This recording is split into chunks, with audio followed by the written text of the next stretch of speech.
quick. Yo, what's the deal, man? Studio 56 back one more time with another strong interview, another strong powwow, man, another strong, insightful conversation.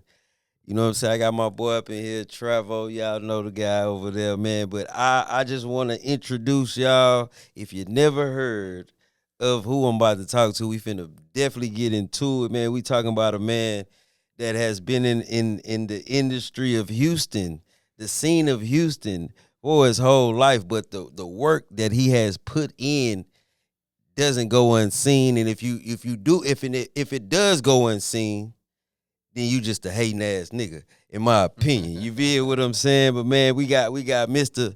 DJ D.E.E.P in the mix with us one time, man. And I just want to say, man, I greatly appreciate you.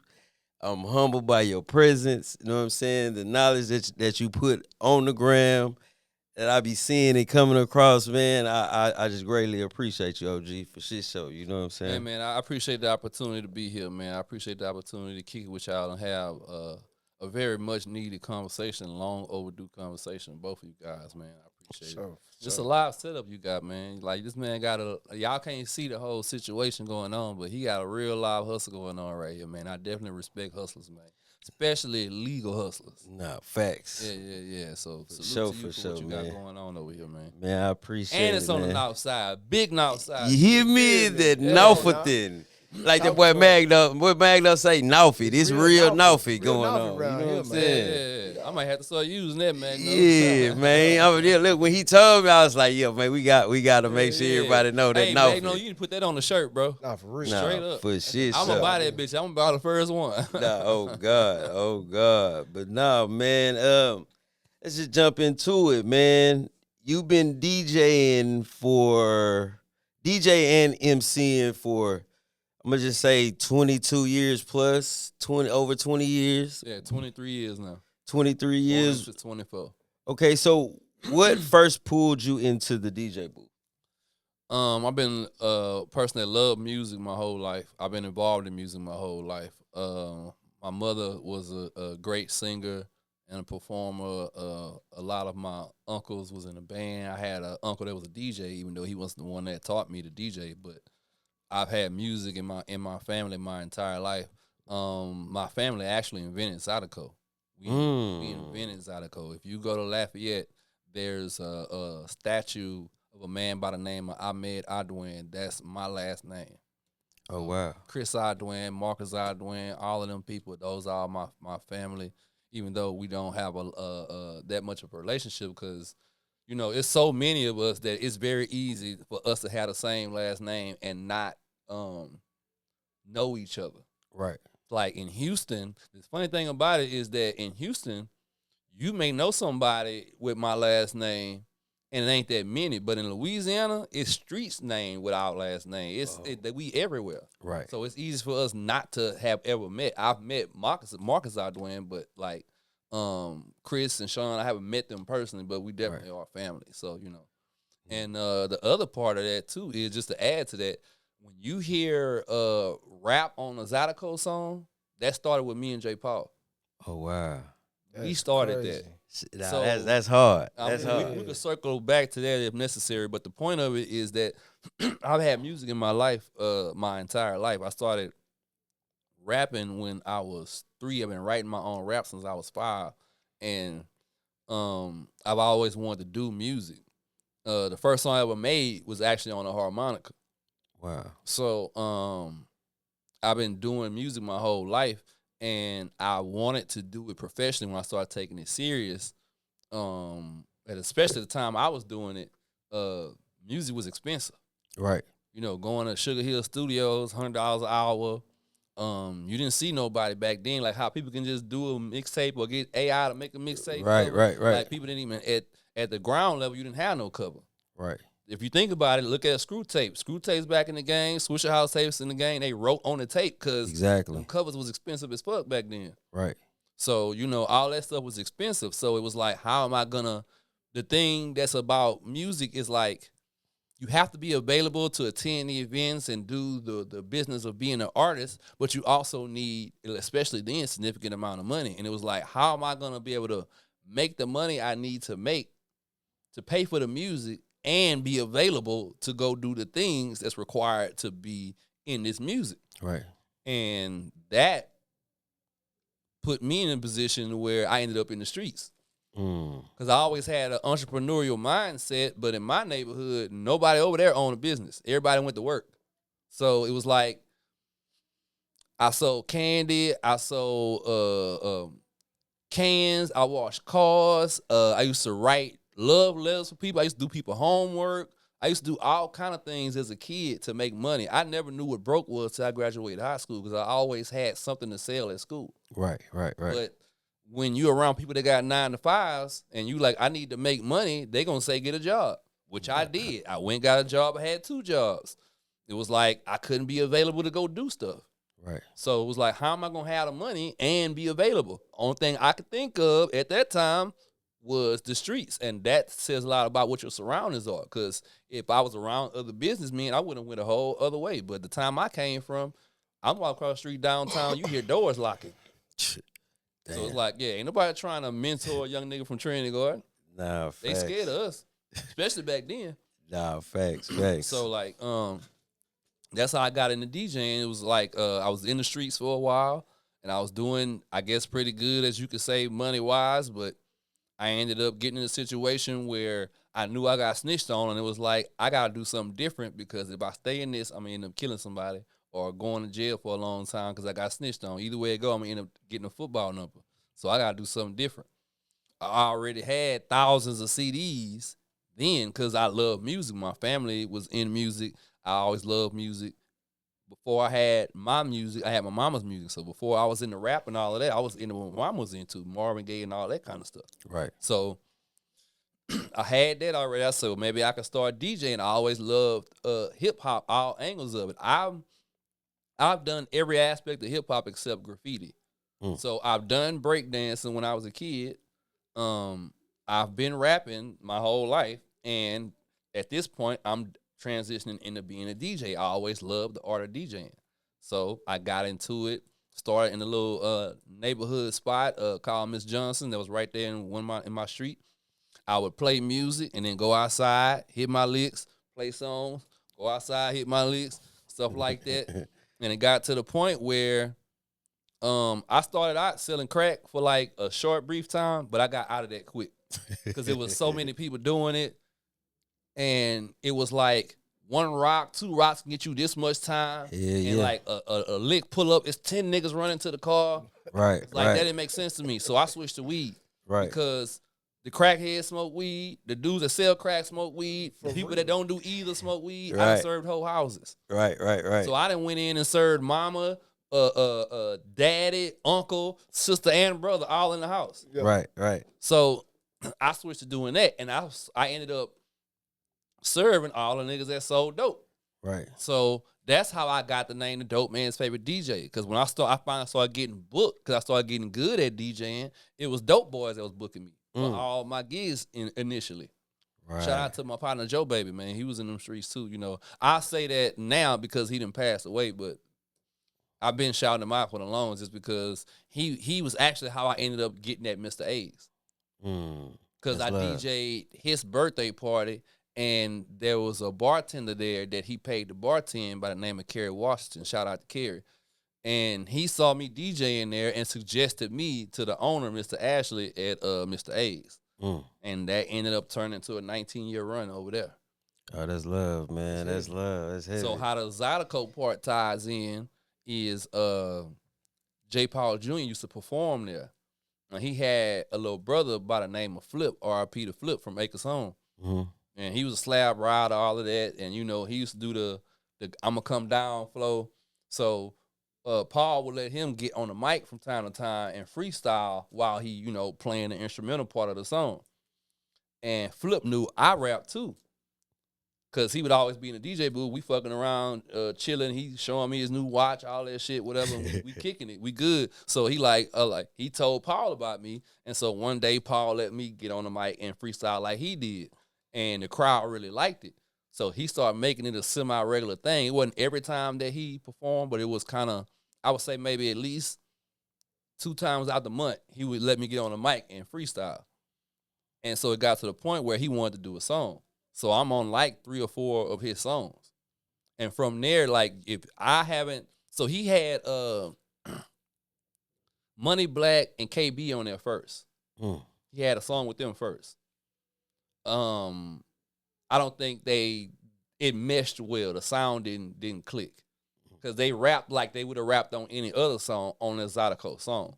Right. Then he had Scarface on a song. Scarface, legendary, but again, I don't think his style meshed with what was going on. Right. So when you hear like how people rap on that Hater song, that's my flow. That's how I was rapping on J. Paul stuff. So when you hear all those people rapping on Zydeco, they pretty much sound like me. That's crazy. Yeah. That's what's up, man. That's a whole lot of history with 2 different genres coming from one person. That's real heavy right there for sure, man. So how has the Houston DJ scene evolved since you first started? I know you said you got a 19-year run with Mr. A's. How has it evolved in your eyes and in your opinion? DJs are in spaces that we wasn't when I first started, which is a good thing. DJs are getting smart enough to create their own markets and their own niche avenues for themselves, which was not going on nearly as much then. DJs getting smarter about the business side and creating their own brand, not depending on somebody else's brand, not a club's brand or an artist's brand, but they're making their own thing. That wasn't going on that much when I first started. I know back then, that's definitely something I was on. I was pressing shirts. I had mixtapes, all that kind of stuff. And I had my own music too. And I was helping other artists promote their music. So I had a brand, but it wasn't a whole lot of people on my level of DJing that had that. Like, of course, you had Watts and you had Run and you had Screw, the legend Screw. But the level I was at, which I would say if they are this, I was like about maybe this then. At this level, wasn't too many people creating a brand for themselves.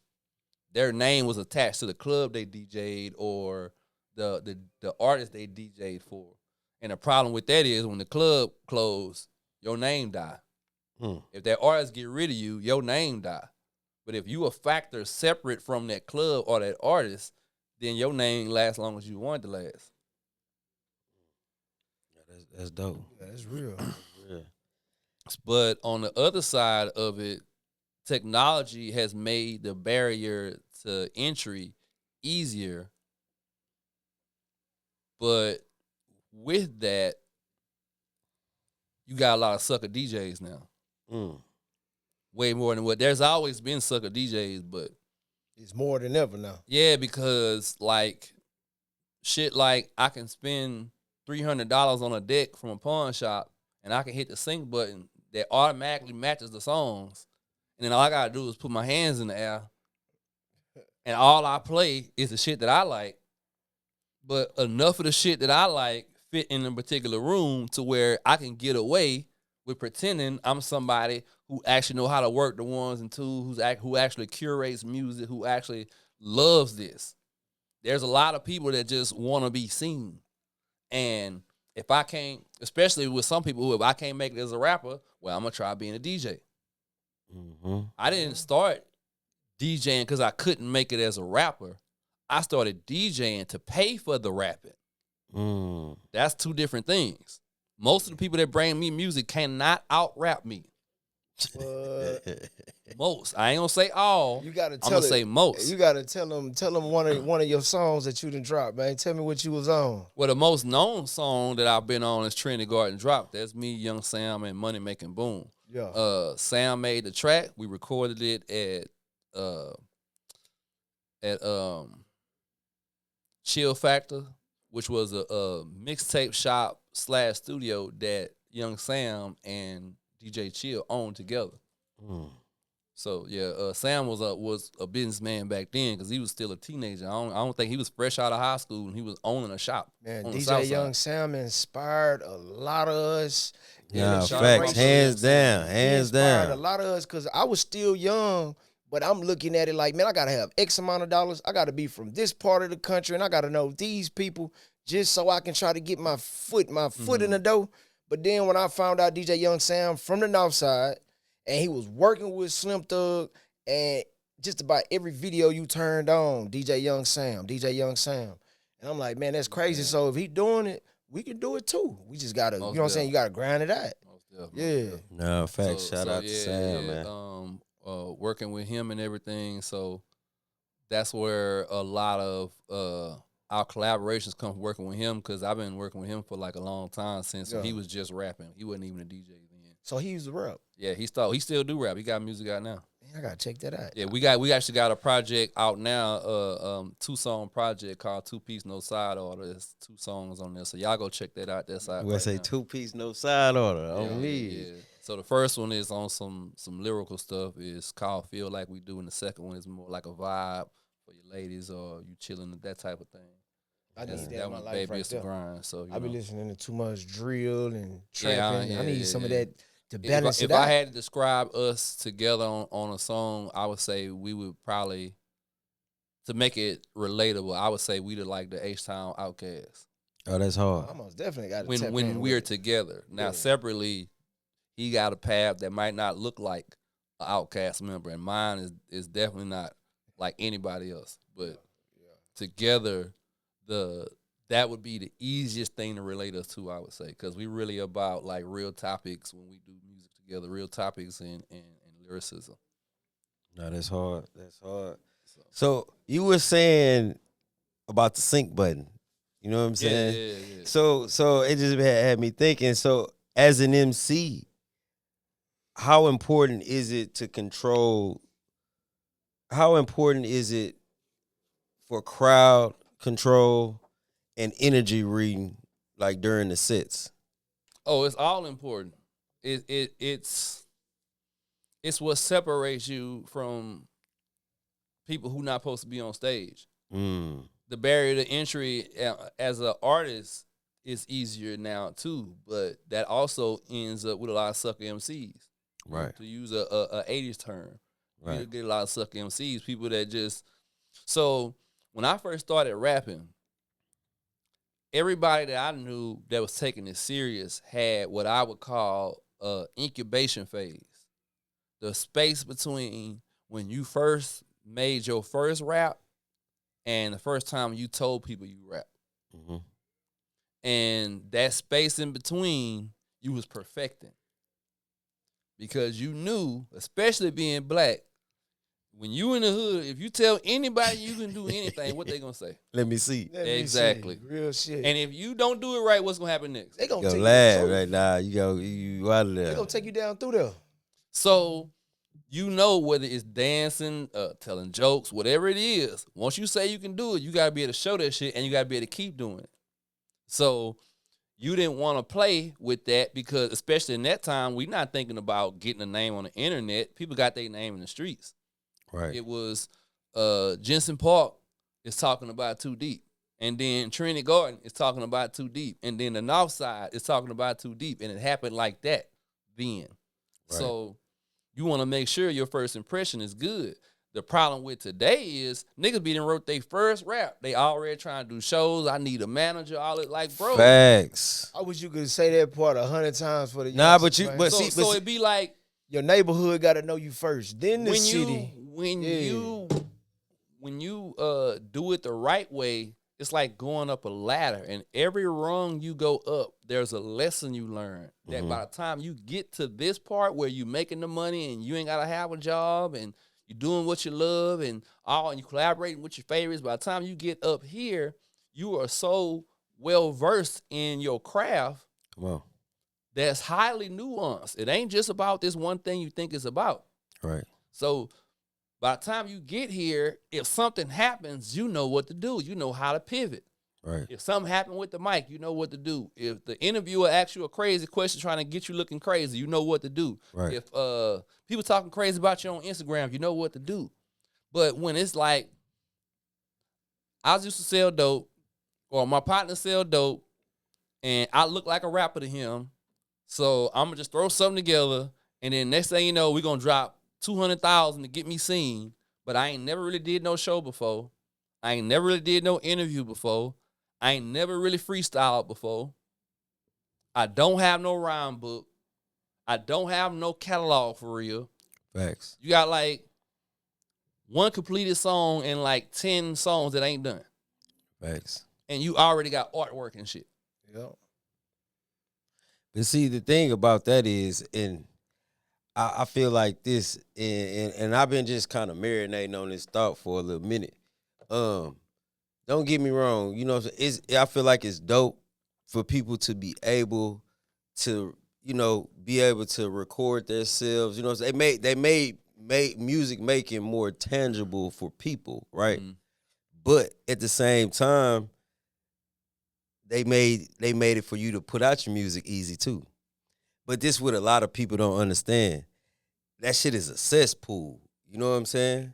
And that algorithm shit, it's like they made it so tangible for you to become an artist, quote unquote, that you don't even know that you kind of like shelving yourself if you don't know what the fuck you really doing. You digging your own grave. You dig what I'm Your saying? career before it begins. And a lot of these guys out here, they'll just throw, some of them maybe throw like a little multi-band compressor or in a fucking limiter at the bottom of the, just that on a mastering chain just to jack your shit up. Or they done seen a nigga on YouTube, yeah, use this, you gonna have this wide, big sound, but then it's not really translating because you don't know the proper state, like how you say it's ladders to this shit. So to me, I think that's what really like got the game kind of like just fucked up. Because a lot of shit be chess moves too, though, by the people that run the industry. Yeah, a lot of it should be chess moves. Because I feel like that. So let's take it back, right? Remember when bootlegging was a big deal? Yes, big deal. I remember that. If you looked at the burners, a lot of the burners was made by Tascam and Sony. Come on. Yeah. When you look at the CDR said Sony on it. Yeah. So all they effectively did was skip paying you, the artist. Facts. I never looked at it. I made the burner and I made the CDR. They burnt your music for free on here, so I still got paid. What? Right. Something. And that's how I You look the at the only one that streaming didn't get sites. What? Yeah, and then now they download everything for free. Yeah. Facts. And then even now, so you done flooded the market. Come on. It's even harder to find quality because for every one quality song that's worth on its way in, you got so much trash because anybody can record. Facts. And then you come right around the corner and you give us a psyop like Sexy Red. Come on. So not only do you get to destroy black women and get them make them think this is what is ideal, and then you get to the point where, well, she getting money though, but ain't nothing more important than money. Nah. There's nothing more important than money. Yeah. And Morals then gotta be more okay, important. Morals and then got to be. you really realize and you look at it how you know it's a psyop. It's two things. One thing, right? One thing I've noticed is so she was on a wrestling show. Mm-hmm. She was hosting a wrestling show like WWF. I can't remember the name of the network of the show it was, but it was a wrestling show. You know the funny thing about that? If you look back in history, all of the artists that we ever saw come out on like Raw or something, their careers were on a decline. Facts. Okay. So, for example, by the time Master P ended up having wrestlers, we wasn't jamming Body Body no more. Facts. She already on wrestling. So they getting ready to get out of the way. That's what you're saying? Secondly, you see her on stage, especially around the time she first started going on tour with Drake. The mic all over here. You don't have a unique dance. You don't even know how to dance. Mm. You don't have none of the cues that make a person say, this artist, if we was to meet you the other way, if you came to a showcase, we'd be telling you still got work to do. But you on the same stage with Drake. How is that? Come on. Now you think back to all the people from whenever. You wasn't gonna see somebody that could not perform or sing on the same bill as Michael Jackson. Come on, man. They would have to be a certain caliber. And that's crazy. You brought up Luther Michael Vandross Jackson. and Anita Baker used to be bitter rivals on tour. Right. Listen to the caliber of voices I'm talking about. No, facts. And you got somebody that don't even know that we can't hear you when the mic way over here on the same stage as Drake. That is crazy. And then, your music still ain't selling. And then you got to think like a lot of the stuff that okay, what I noticed about her, me and my boy Ant, we was talking about this last night. Just like, you know, the little, it's kind of like the little cheesy viral moments, trying to fish and see where to connect. You know what I'm saying? With a lot of her music, it'll come off like we need to make rap look bad. We need to make rap so watered down and dummied down that it's not the factor or the change agent that it was initially. Right. That's the overall objective with that. Right. It's like I'm a prime example. Even on the old school rap stations, you don't hear Public Enemy. Why is that? Because when Fight the Power was popping, was when niggas tore shit up in L.A. Right. Yeah. Rodney King. Right. When Lollipop was popping, nigga got shot up by the police, didn't nobody do shit. That's heavy. Man, you making some valid points They right don't, now. The time, if you come from the time I'm come from, you remember when music on the radio was beautiful. Yeah. Because facts. I'm finna show my age right quick. That's what made us fall in love for real. I'm finna show my age right quick. You could hear NWA. It probably would be Express Yourself. Yeah. And then after that, you would hear Self Destruction. And then after that, you would hear Parents Just Don't Understand. Right. And after that, you would hear Mind Playing Tricks on Me. Right. Then after that, you'd hear We All in the Same Game.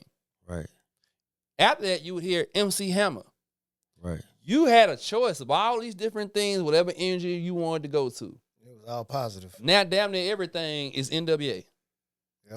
Or Salt and Pepper Push It. Right. It's either Push It or Gangsta Gangsta. Right. On the radio, bro. Right.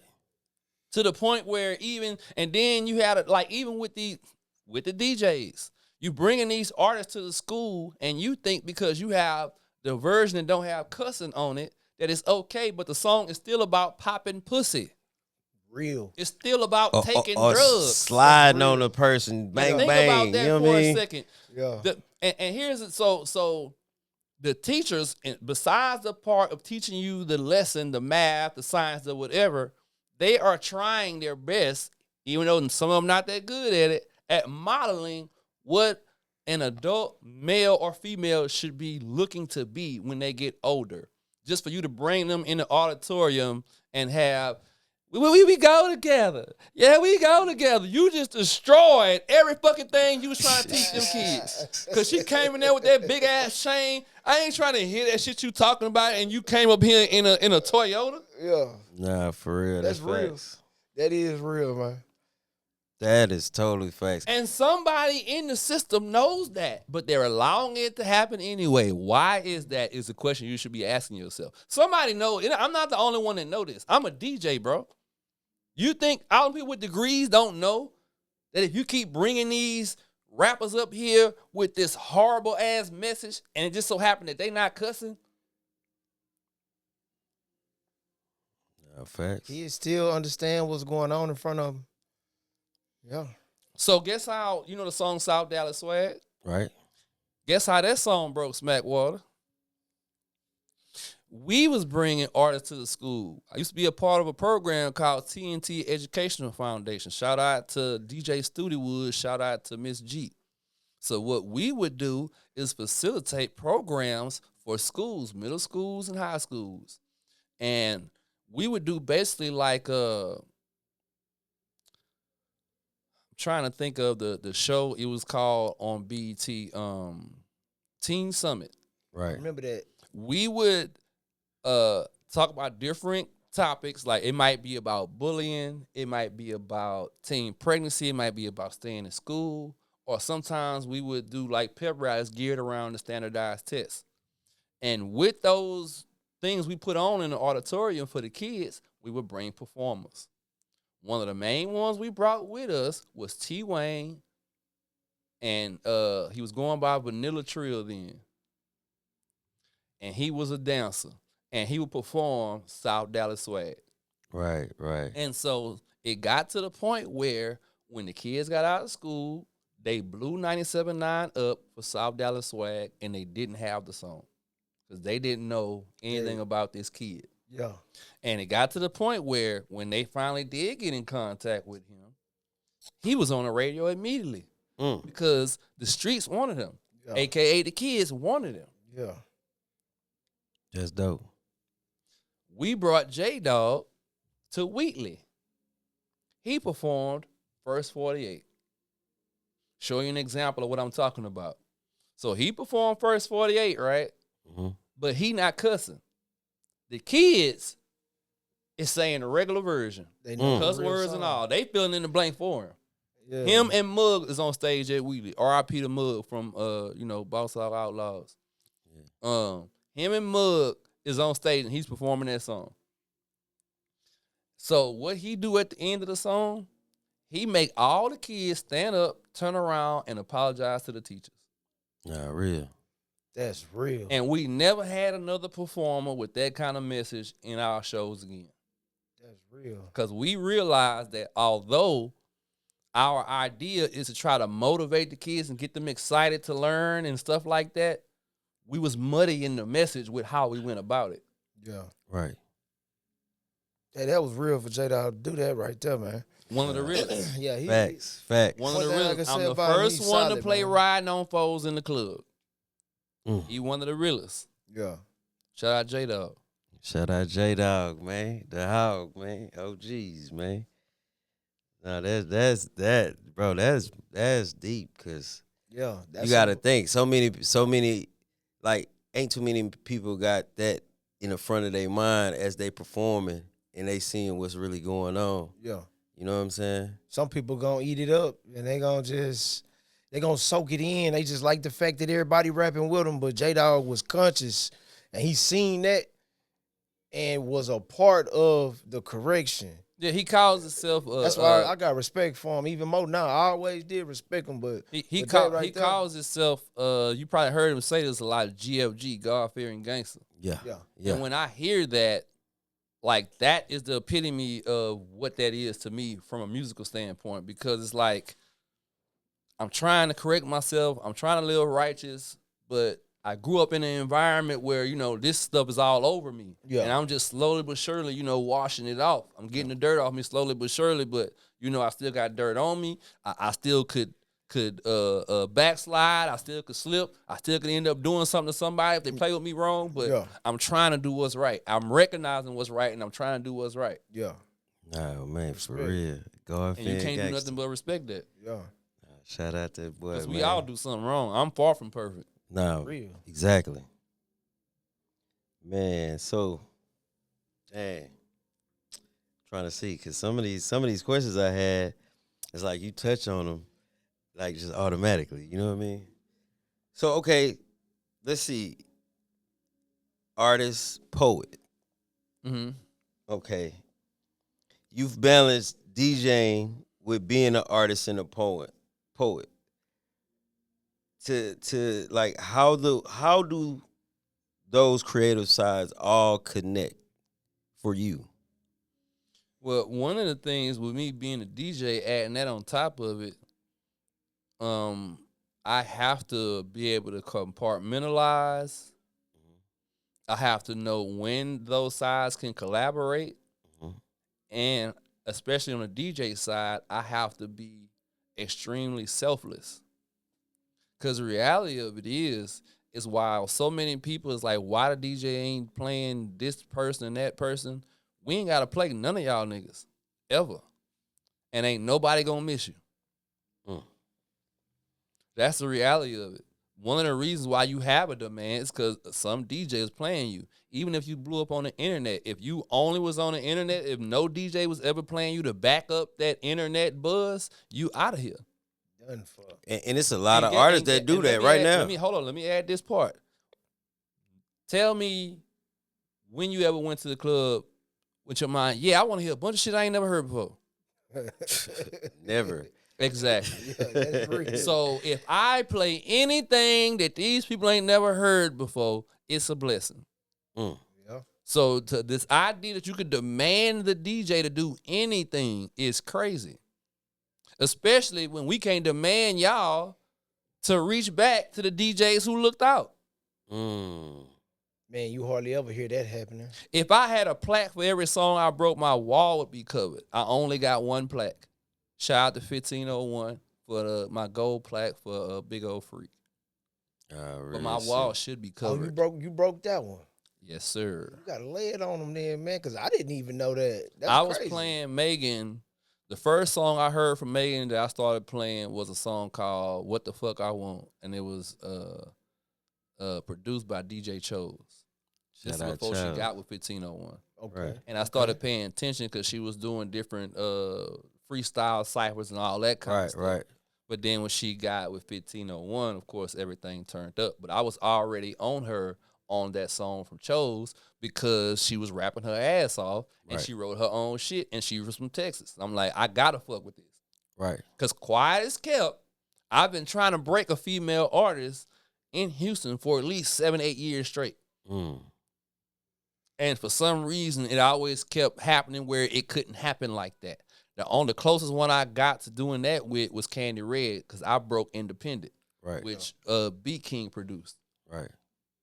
So shout out to Candy Red. That's actually how I met Beat King. When I met Beat King, Smack Water, High Thoughts. When I met Beat King, he was making beats for other people. He didn't have any music out at all. Facts. As a matter of fact, that's how he started that. A bunch of his interviews, there's at least 1 or 2 interviews where he said, I told him his music was whack. And we would laugh about that because I don't talk to artists that way. You know why? Because I got trained to go out and drop. So I remember being in the club and at 11 o'clock and the DJ say he gonna play it and it's 2 o'clock. He still ain't played that motherfucker. And then I go to the after hour and they play it at 5 in the morning and I go home and take a shower and then go to work or go to the block. I know what that feels like. So I never talked to any artist like that. Oh, and by the way, I went to school for legal aspects of the music business. You remember when they had those 19 female the ladies that got made judges? Yep. Mm-hmm. One of those judges was my teacher in legal aspects of the music business. I took talent management and I took audio engineering. I took vocal classes, not so that I can sing, but so I could translate to singers what I need when I make music. So when an artist brings a song to me, they never get that's trash, that's weak. They get turn your low mids on your vocals down a little bit so your voice will peak out over the bass line more. Name another DJ doing that besides Young Sam. I'll fucking wait. Hello. Hey, cause that's game. You gotta understand that's real game right there. I went to HCC Town and Country. They had a music program. That's where I met Surreal. That's where I met Zeke from Damage Control. The name of the radio station, the radio show you was talking about, Smack, is Damage Control, not what you said. Not Danger Zone. It was Damage Control. Loud and Wrong Again. Yeah, I most definitely remember when them judges took bench. That was 2018, 2017, because I had a case with one of them, and she dismissed it. So I can't remember her name, but she light-skinned. When you look at the picture of all of them together, I could tell you which one it is if you show me a picture, but I can't remember her name right. But shout out to her, though. Yeah, she taught legal aspects of the music business. Real stuff, man. That's why I'm able to do consultations. Something else I do for artists that y'all didn't know in y'all podcast. Yeah, so it's crazy, man. What inspires you more? This is a 2-part question. DJing or rapping? Both. Okay, so it's equal. Both. All right. So as far as your DJ style, what influenced your style the most? Was it the city or was it the culture? I don't know if that makes sense. Yeah, yeah, I get it. The love for the craft and being an artist Okay. and the city. Yeah. If I had to put them in order, I would say the love for the craft first, and then I would say being an artist, and then I would say the city.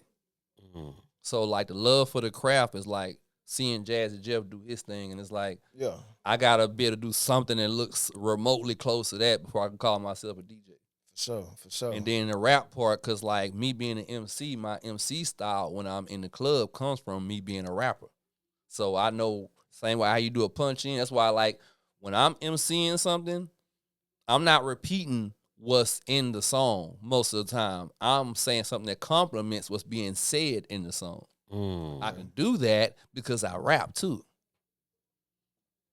So and then I would say the city because that's what when I became a DJ, it made me respect Michael Watts and DJ Screw more because I knew what it take to do what they did, For as sure. opposed to just listening to it. When you're a listener, you can get into the musicality of it and you can feel it.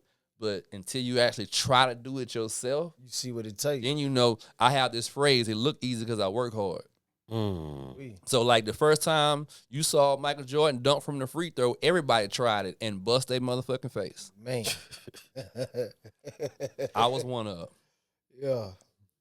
Man, that's real. I He never made it look heard easy that. as hell though, didn't he? Yeah. Nah, facts. I never heard that. I'm gonna start using that one. Nah, for real. That's how you can tell when somebody is cold at what they do. They make it, you feel like you can do it. Yeah. You know how many times people done told me DJing ain't nothing, and I backed up and okay, We'll do it then. Have at it. Yeah. Nah, facts. So speaking on that, like, what is what is the message? Like, the biggest message do you want people to take away from the art of DJing though? respect DJing. Respect DJing like you respect the highest art form. Because we contribute so much, not only to music, but to society as a whole. You wouldn't know Mahalia Jackson without a DJ, bro. How many of your favorite gospel artists was inspired by Mahalia Jackson? How many of those artists inspired somebody not to kill themselves or not to take drugs or not to... All right. Do I have to go all the way to the bottom of the rabbit hole for you to understand what we do? Nobody comes to the club. Every journalist, I love you. Podcasters, I fuck with you.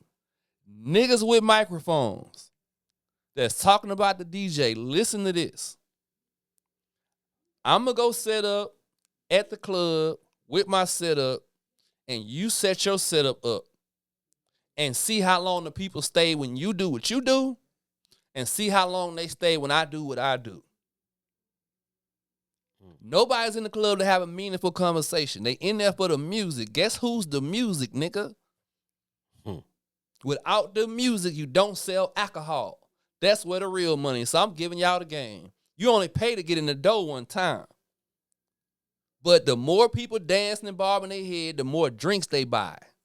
And that's where the real money is made at. Especially if they finessing the bottles. That's where the real money made at. So if you twerking, if you bobbing your head, you're also drinking more. You said finessing the bottles. I seen that on the news. Tell me about that part. You say finessing the bottle. That's real? Oh yeah, people do that. Oh man. People do that. See, I People, never knew that. The alcohol companies themselves do it. What? Yeah. That's why that the tequila scandal It is ain't so just them. crazy, bro. See, It ain't just I them. figured the Right. tequila part Even- was That the Taco Bell, the person that owns Taco Bell now had a partner.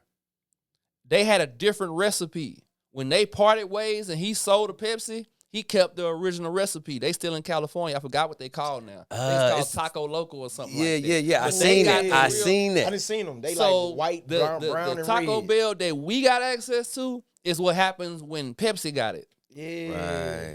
Right. And I it's ate all from that one and that it's he a lot of talking about. I ate stuff. from there. It's a lot of stuff up under PepsiCo too. I'm talking about from And everything Frito they Lay get, they fuck up. on down. Facts. So Pepsi own Taco Bell. Bro, look Yeah. up PepsiCo. PepsiCo. Yeah, Own that's Taco that, Bell. that's what's Where going the fuck on. I been all this time?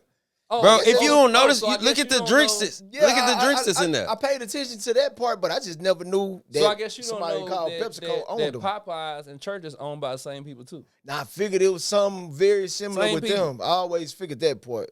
Cause there's some stuff that's not too much different. The chicken kind of sort of look alike, but the When I recipe was, different. I eat different now. I'm primarily alkaline, but when I was just right straight in the hood eating, that's one of the reasons why I stopped eating at them little Chinese wing places. Right. Yeah. Because I'm real good at the thing that makes me smart is not having the right answers, is being able to come up with the right question. And one day the question came to me was, how in the fuck is Timmy Dang able to sell his wings cheaper than Popeyes? That's like a nigga that's scoring ounces selling grams cheaper than a nigga that's scoring bricks. Hold on, who is Timmy Dang? All the little pick Nah, one. he Timmy just- Dang, he Timmy just- he Chain, just Timmy talking Wayne, about- all Okay, of yeah, it's a general. Don't let it go over your head, Yeah, Them man. It niggas went will sell over you 20 motherfucking wings and Yeah. a bucket of rice for $3. Come on. How? Yeah, When Popeyes, how? that's $1 million question too. Unless that's not fucking chicken. That's $1 million question right there. Cause you just blew me with that one. I don't think I want to eat that shit no more. Exactly. See, I ain't gonna lie. Please See, don't. I'm big on like I can't eat. Let's just say chicken because we talking about chicken.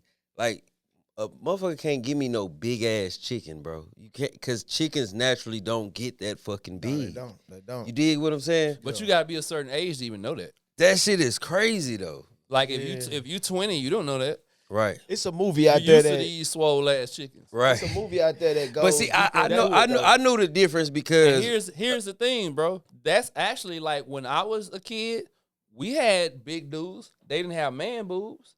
right. Why all the men got titties now? They Real got shit. juice. They juice Because the hormone they shoot in meat is estrogen. Facts.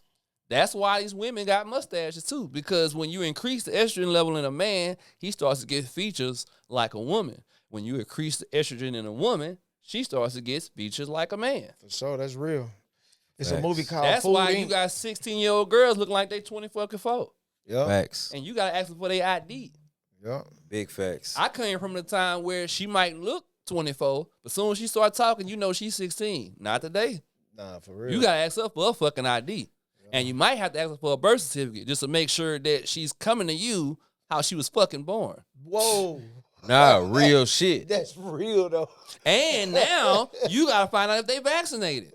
Yeah, Because if they vaccinated and y'all fucking, You or you have a vaccinated baby too. with them, your baby vaccinated.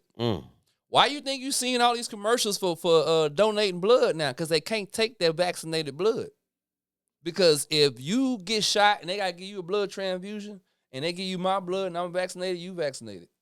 whoa. See, you dropping some gems, man. Bro, Dropping some bro, gems. like you gotta understand that was a real live. Oh, hold on.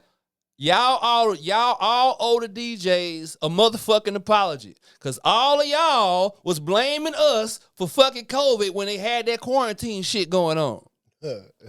So let me say this. I'm gonna try to condense it as much as possible because this needs to be said on a platform. Right?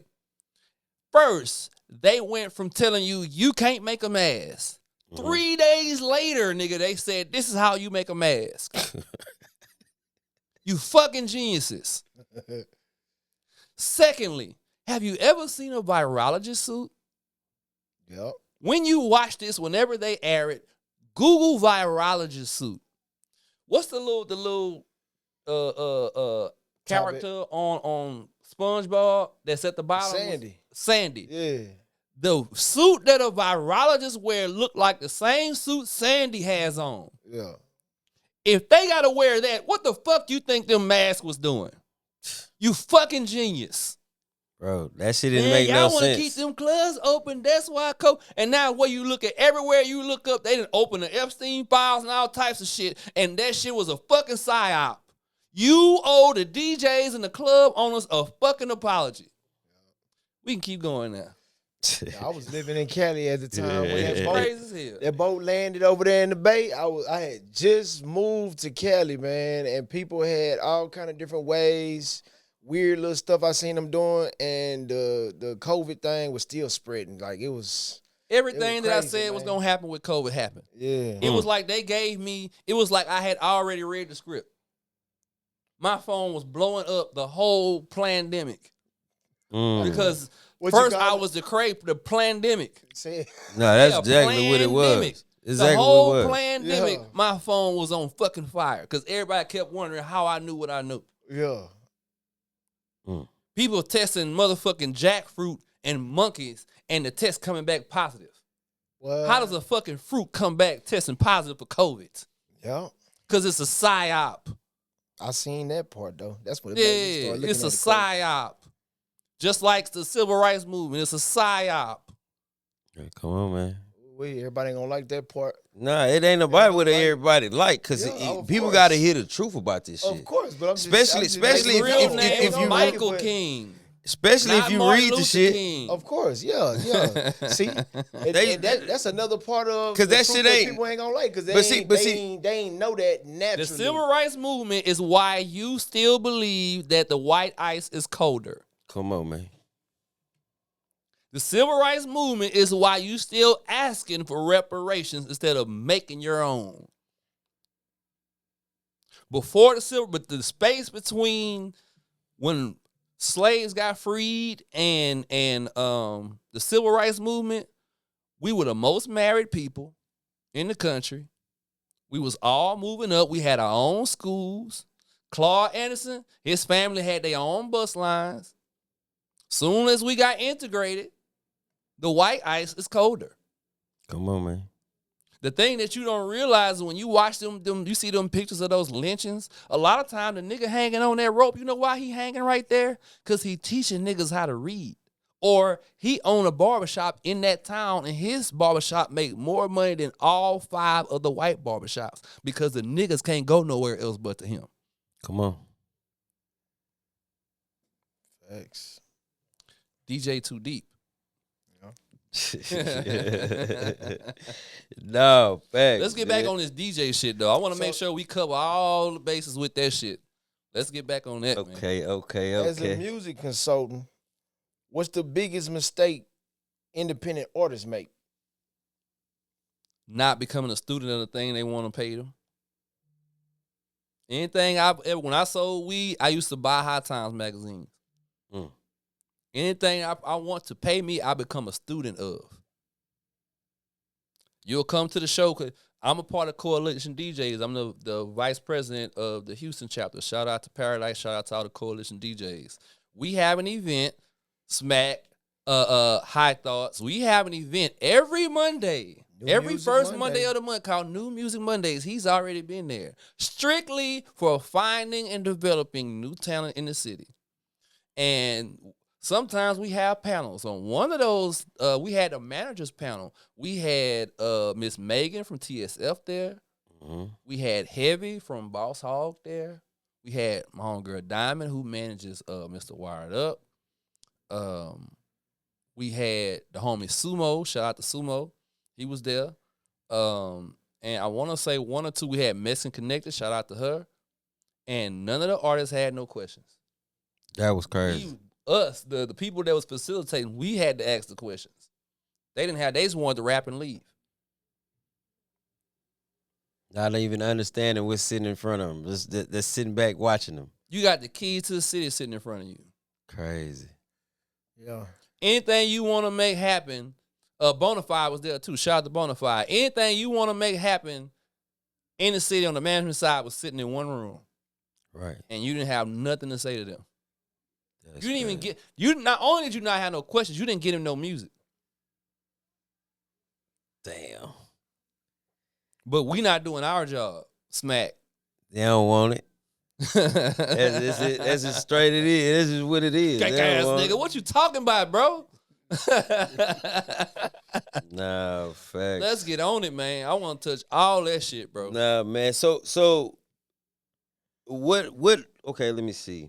When you first like hear a record or whatever, Mm-hmm. as a DJ, as a music consultant, as multiple things, like when you like what do you really look for? Like what do you really look for? Cause I feel like a lot of people they go off of trends. And you'll have maybe 5 or 6 motherfuckers bring you the same style of type of shit, and it's kind of like, come on, bro. Ideally, I'm looking for the person that got to the fork in the road and went straight. But beyond that, if it's not that, I'm looking for a high quality of whatever the area you're in. So if you making twerk music, that's cool. It just need to be high quality twerk music. You got a hard act to follow, B King. Shout out to B King. No, facts. So yeah, like if that's what you're doing, it's cool because it's a place for it. My only thing is that when everybody doing the same thing, like it's a place for everything. It's a place for twerk music. It's a place for what you would call gospel rap. It's a place for all types of rap. Mm-hmm. I got a song about working out so your girl has something to look at. There's place for everything. Stickman from Dead Prez got a whole album that's about working out. Right. There's a place for everything.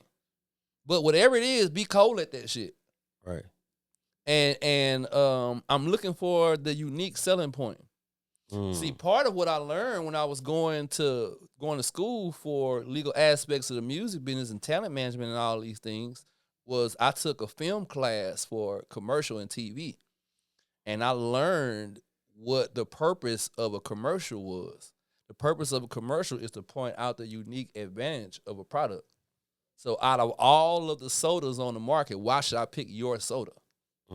So I'm looking for that in the song. And a lot of times that comes in the form of saying something that's been said, but saying it in a way that's so unique and from a different perspective that other people want to say it. It's like I never thought about it like that, but now that I like what you were saying with Magno with the Nalfi.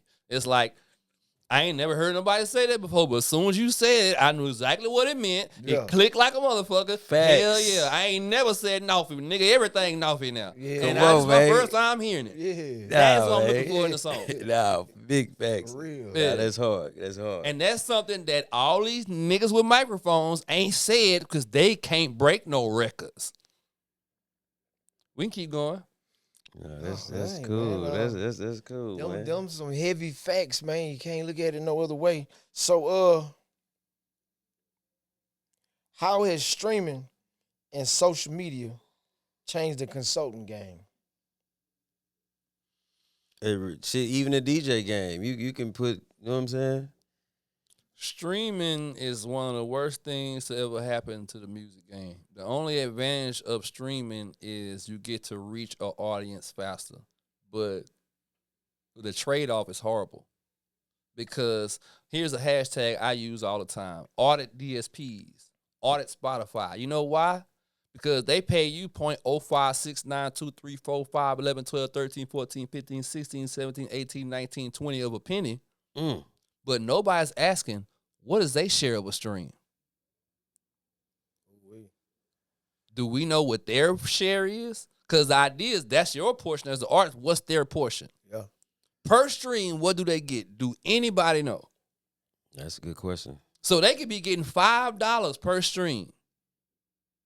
And you getting 1, 2, 3, 4, 5, 6, 7, 8, 9, 10, 11, 12, 13, 14, 15, 16, 17 of a penny.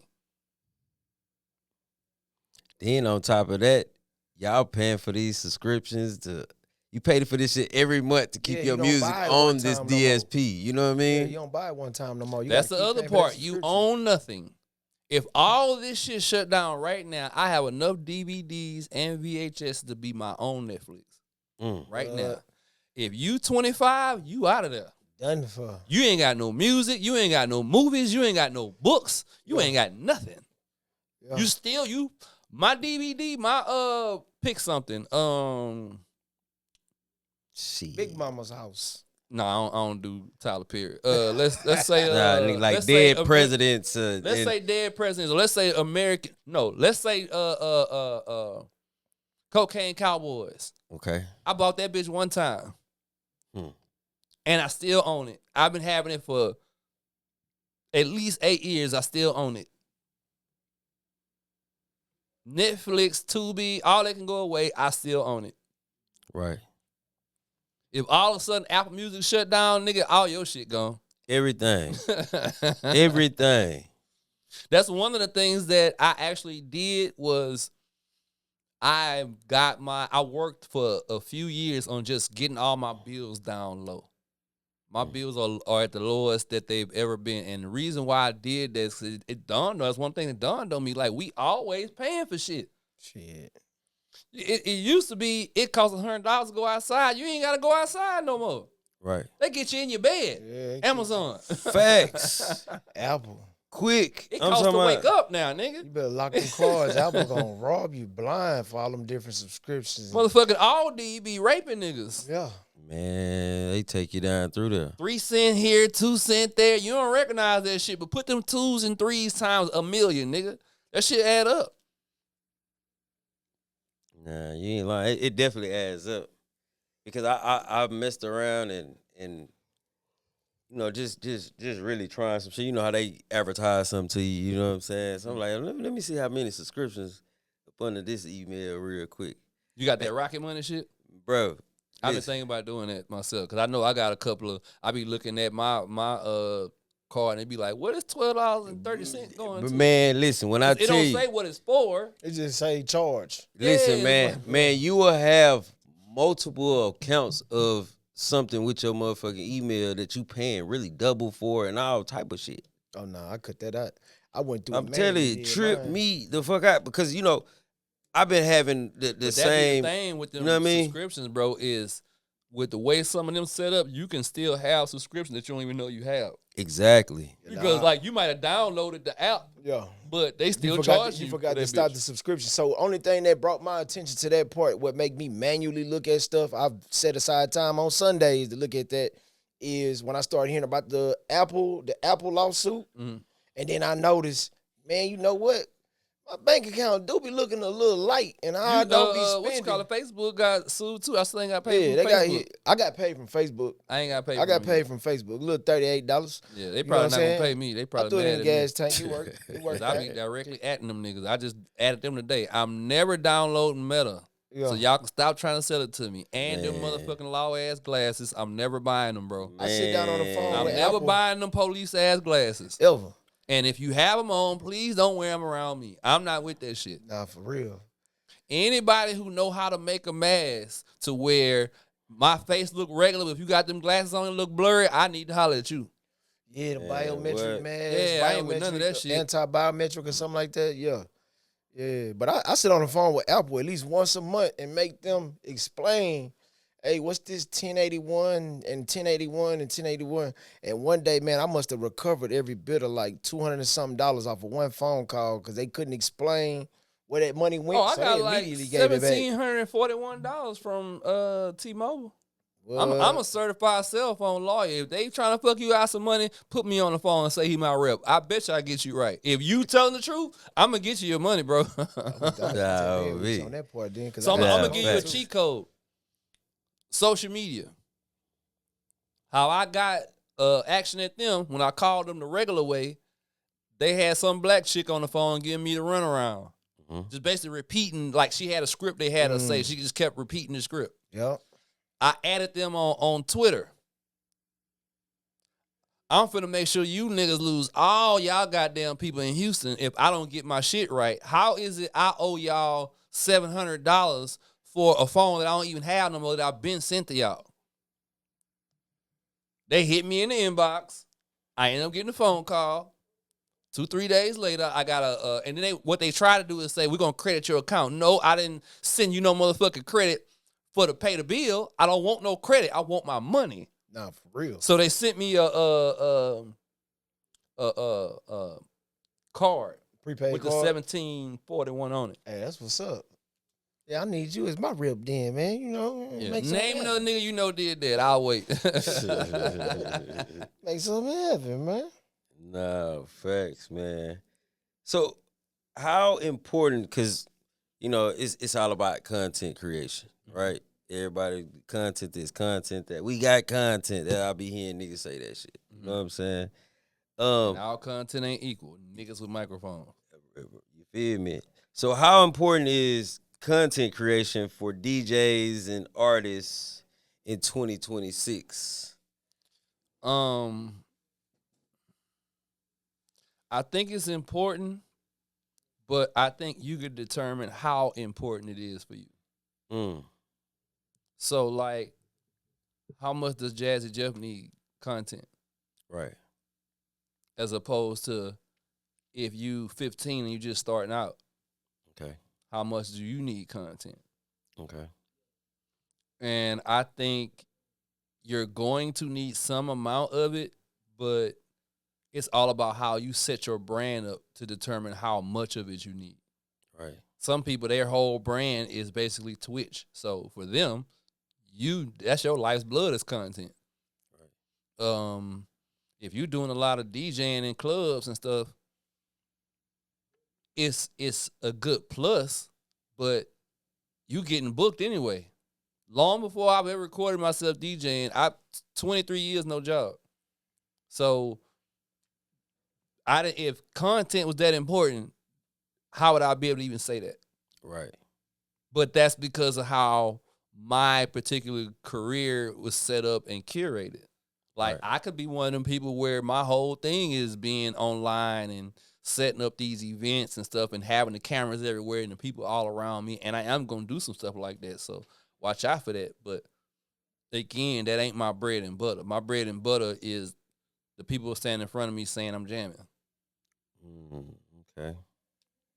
And to a degree, you want to keep a certain amount offline because you want people to have to come see you.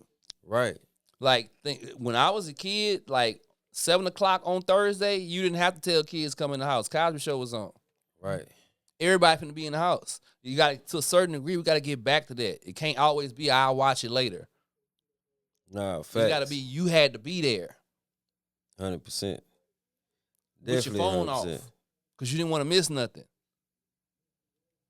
Nah, you ain't lying about that. But see, you know what it is too? I think people they just want to be seen all the motherfuckers time. It's like, even with the artists, it's like, bro, like y'all take away the mystique of this the whole, like, damn, I wonder what you know what I'm saying? You remember how used to read the magazines, used to read the credits on the inside of the fucking CDs and shit, and it made you wonder.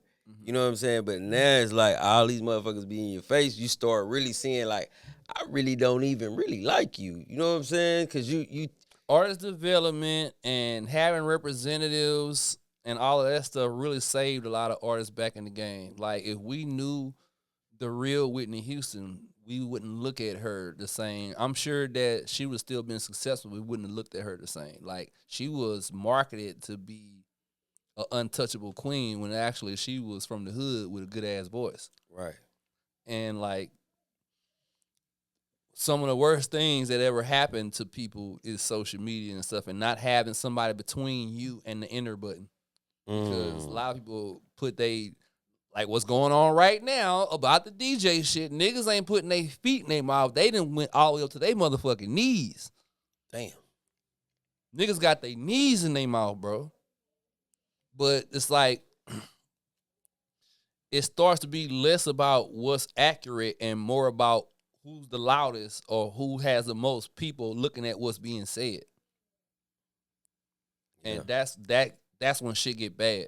Because, because even the avenues that we supposed to look at for facts are more concerned about being first or being sensational, not about being accurate. Right. And that's dangerous. Again, Biggie and Tupac. Thanks. A lot of times I think people think the louder DB that they go, the louder their voice go, rather, that they point gonna be Mm-hmm. You know what I'm saying? Overpowering more than somebody spitting common sense, logic, and factual points. You know what I'm saying? Yeah, but the problem with that is lies have speed. The truth has endurance. Mm. You gonna get there first. I'm gonna be here when that shit disappear. Nah, for real, man. Yep. That's the That's beautiful truth. thing about the truth. It don't give a damn about nobody's opinion. It don't care about being liked. Right. It's gonna be what it is. Facts. Yep. Facts. That's real.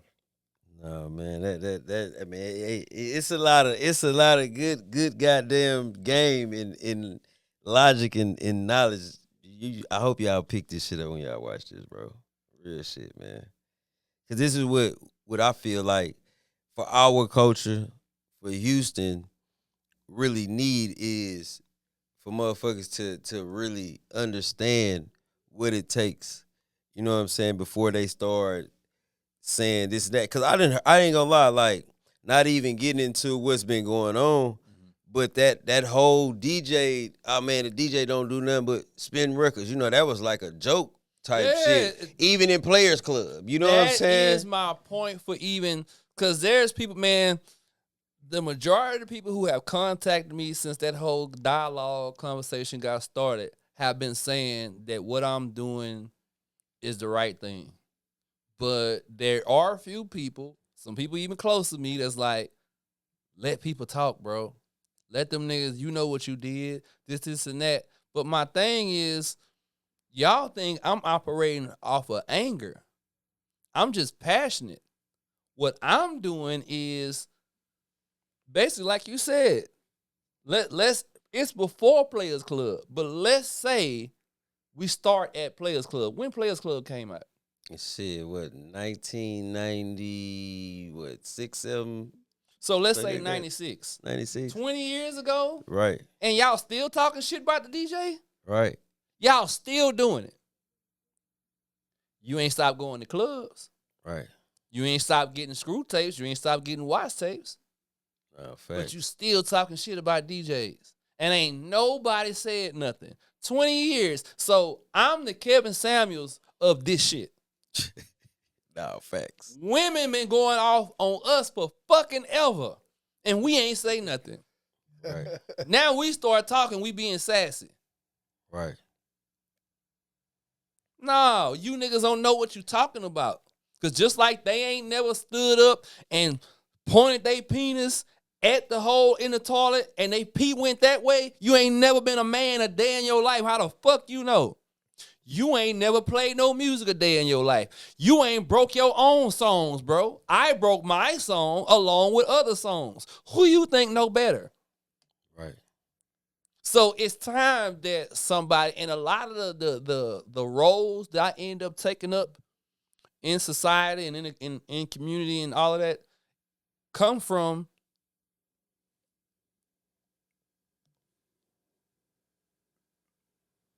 ain't nobody gonna say nothing. Shit.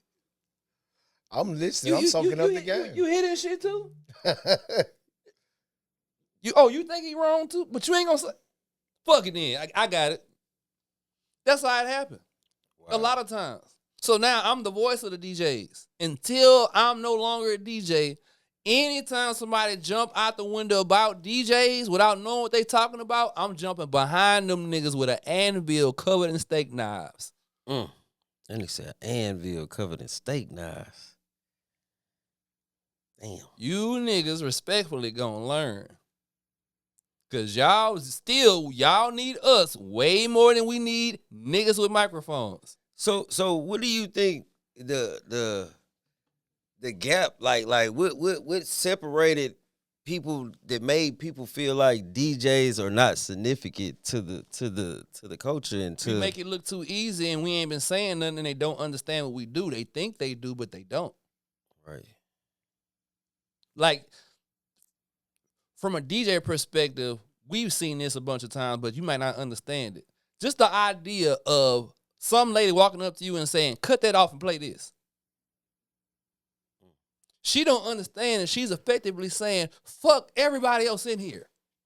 Right. Fuck everybody. Everybody dancing. Everybody drinking. Oh, that's my shit. Fuck all of them. It's about me.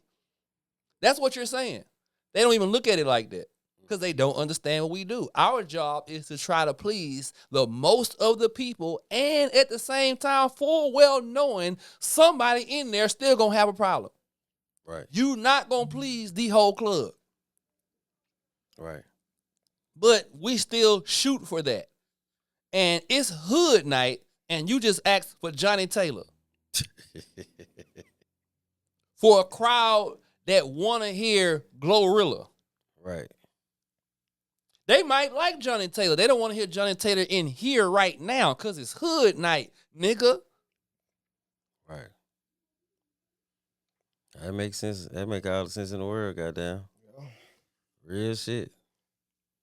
So, I mean, like, the I don't know, because I feel like, and you know, I feel like most people like rap, but they don't like hip hop, if that makes sense. They don't understand hip hop in the essence of it. You know what I'm saying? Most like, people don't really know what it is. So it's just in like today's time, right? And the internet has made it even worse. You know what I'm saying? To me, because it's like a lot of people mix the two. You know what I'm saying? They think it's the same thing. They don't understand that hip hop is the culture and it has various elements, and the rap part is just one of it. Right. Rap is the industry. Right. The difference between a rapper and an MC. Right. A rapper is about making catchy music that will sell. An MC is about maintaining the vocal component of the culture. A rapper might let somebody write a rap for them. An MC wouldn't never let a motherfucker write their rap. I'll dare you, nigga. Right. And an MC also ain't never gonna bite off nobody. Right. He might be inspired by you, but he's never gonna sound like you. Right. Okay. Man, that's crazy. So the people that inspired me to rap, you can't hear them in my raps. Because I'm an MC. And they was MCs. I couldn't hear their inspirations in their raps. Right. And it's crazy because I interviewed a few guys and I asked them. Some of them, you know what I'm saying, they'll be cocky. Oh, man, ain't nobody inspired me, man. Ain't no, you know what I'm saying? I'm just, da-da-da. I'm like, bullshit. You know what I'm saying? Really, in my head. But people not that smart, bro. I can tell who inspired you because I can listen to your music and I can tell how you do. Smart. You know what I'm saying? They didn't really understand what you was asking. People not that smart, bro. That's something the main two things I learned over the last 2-3 years. One of them I learned about a year and a half ago, and then the last one I learned about 4 months ago. The first one is people are not that smart, and people like fake shit. Right. The last one I just learned. Right. A lot of the stuff that you talking about, the stuff I be saying online and everything, I get a lot of pushback from that shit, the type of shit. Right. And up until this point, I'm always a self-check person. If there's a problem, if me and you have a problem, the first thing I'm going to do is like, did I say something wrong? Did I approach him wrong? Did I? Right. Whatever the case might be, right? Before I get to the point, well, nah, this nigga tripping. Fuck him. Right. First, I'm going to check me. Right. So a lot of times I'm like, well, is it my approach? Am I not providing proof? Is it my tone? Is it whatever? And then it finally dawned on me that people like fake shit. Man, if you notice, I'm going to give you a prime example. There's a growing body dysmorphia happening amongst women being manifested on social media. I know women right now who are making AI pictures and videos of themselves and posting them and taking compliments on them. Facts. Same women wear makeup and weave. So I'm not surprised by that part. That's why I said it's growing. Yeah, because it's growing. That's it's a body worse. dysmorphia in itself too. Yeah. Facts. But now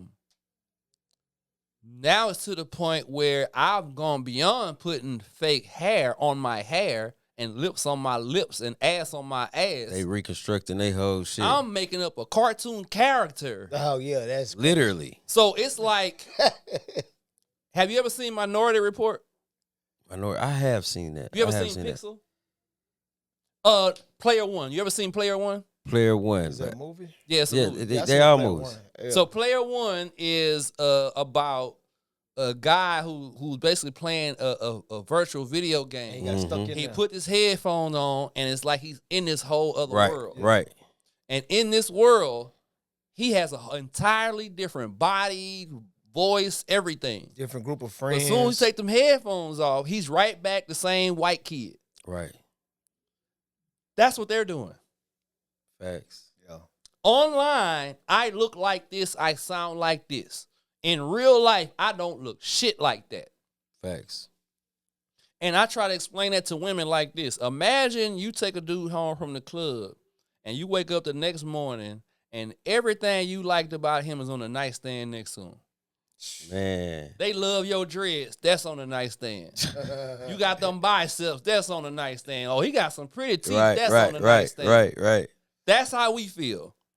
And you're not lying because I always look at like they got the term I'm gonna go get my face beat and all I this hate shit. that shit. You look Bro, dead. You look dead. You hear Nah, me? you do. That You do. and then it's You like, look like if somebody slap you, your whole face gonna fall off. bro, the shit trips me out because I grew up And at a that shit get on time. your clothes. I grew up in a time where like the girls that was in my like they wasn't wearing all that shit. They may have a little something on, but they wasn't wearing no The shit like that. idea You know what I was mean? to look like you didn't have makeup on. Come on, man. It was. The idea was to be so cold with your makeup that it looked like you ain't got no makeup on. Yeah, we got Facts. so far away from that I forgot all about that. You right. Man, they got some I can't never forget it. They got some videos where it's whole witchcraft happening in front of you at this point. Facts. She got all kind of spots on her face and Facts. a pimple right here. She done made all that shit disappear. Now With the- imagine the nigga that didn't propose to her.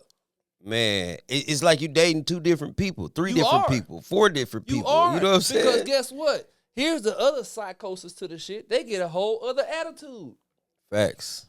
You are adopting the attitude that you believe women who have a natural ass already have. But if you don't have that inflated ass, you have a whole other attitude. Facts. You got a whole different attitude when you ugly down than when you beat. Facts. They are other people. Facts. How many times we done heard of a woman get fit and then get another nigga? It's every They day. become other people. Yeah. And he might be the one that's motivating you to get fit or go get that job. You get all this money. We in two different places. Yeah, and I put you in the fucking place. Right. What do you mean? Right. How is the roof more important than the foundation? Come on. Yeah. I done heard a million stories of dudes sacrificing a lot to put a woman through school. Then she graduated and say that she outgrew him, but he helped you grow. Like he paid your tuition, he bought your books, he made sure the bills was paid so you can be comfortable and study. Then when you elevate, now you you feel like you way higher than him, and that's crazy, man. How does not honoring what gave you your position growth? It's not growth at all. How is that growth? It's not Yeah. growth at all, Facts. Facts. See, I like to say, I You ain't never heard a man say, "Yeah, we about to get married, man. What made you pick her, man? Boy, she got them degrees." man. Real shit. right. We don't give a fuck about that. We don't care about none of that, man. Man, it's a cat out of LA, man. He always say, words are hard. Words are hard. He always say that, right? So I'll be checking out his content. Shout out, cuz. I'm talking about, and I really started to like understand that, like, bro, words are really hard because people don't really understand. But then I started to realize when I was back in school, these are the same niggas that was over there stuttering and shit when they were trying to Reading with read. their finger. Read with it. And You dig here's what I'm saying? Here's what I learned from the first program I told you about. I learned people not that smart. Right. The thing that really made me pay attention is reading. Right. Here's the thing that separates me. Just in case you're watching this and you're ever thinking about debating me in the future, here's the thing that separates me from most people. Did you know the average person graduated high school reading on a 7th grade level and they never went past that? In fact, most of them have decreased because they don't read as much. Facts. I've been reading on the college level since 3rd grade. Mm. I was one of them kids used to be able to sit at the grown folks table. Mm. At 11 years old, 35-year-old motherfuckers was asking me marital advice. I do research for fun. The same way you smoke weed and play Madden, I do research. And my favorite subject is belief systems. So like y'all be trying to argue with me about faith and the Bible and it mean this and like Yeah. how dare you, nigga? No, fact. When everything you know about the Bible came from Instagram. Come on. You still believe the Bible said that money is the root of all evil, and you have the nerve to talk to me. That saying is actually a lot longer than that. You still believe that the Savior's name is Jesus. And the letter J was invented 1,500 years after the crucifixion. 1,500. And you also believe you can call the Father and his Son anything. But let me ask you something. What do people in Japan speak? Shit, I ain't never been there, but I'm gonna guess Japanese. What do Japanese people call Michael Jackson? I have no clue. Shit, what? Michael Jackson. Okay. What do people in China speak? Chinese. What do they call Michael Jackson? Michael Jackson. Facts. Speak Mandarin. What and do Chinese. people in Mexico speak? Spanish. What do they call Michael Jackson? Is Michael Jackson? Not Miguel. Michael. He's still Michael Jackson. Facts. Yeah. But you can change the father's name. The creator of everything. But Michael Jackson is Michael Jackson everywhere. Right. That's real. But you think over here he's Allah, over here he's Buddha, over. But Michael Jackson is Michael Jackson every fucking where. And the being that made Michael Jackson got 900 different names. Come on, man. That is crazy. And just from my thinking, how I process stuff, because like I was, I dated, like this a woman, you know what I'm saying? They heavy on the Catholic side. So I started looking into the Catholic Church. You know what I'm saying? Indeed. And then I started I'm thoroughly aware. My started. daughter got approached by 7-Day Adventist yesterday. It was fun, but I'm gonna let you keep going. It tripped me out because I started like, hold on, what you niggas caused the Crusades.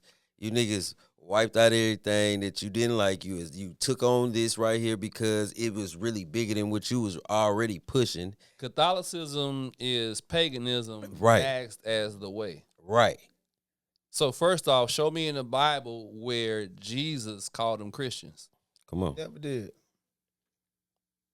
They call themselves Christians because they gave that last name to them. No, it's because they hijacked that Just shit. like if you a Texans fan, They hijacked it, bro. They hijacked No, it. so when you read the Bible, one of the things you learn when you're versed and understand what you're reading is that people in the book often took names that was based off the deity that they served. So, for example, if they served Baal, that's where you see a name like Balthazar come from. Right. So, actually, when you see Matthew, it's Mattiyahu. So, the Greeks did the same thing. So, like, their deity was Zeus. So that's where you get names like Brutus, Cassius, Copernicus, and Jesus. That's heavy. You are so far beyond your depth.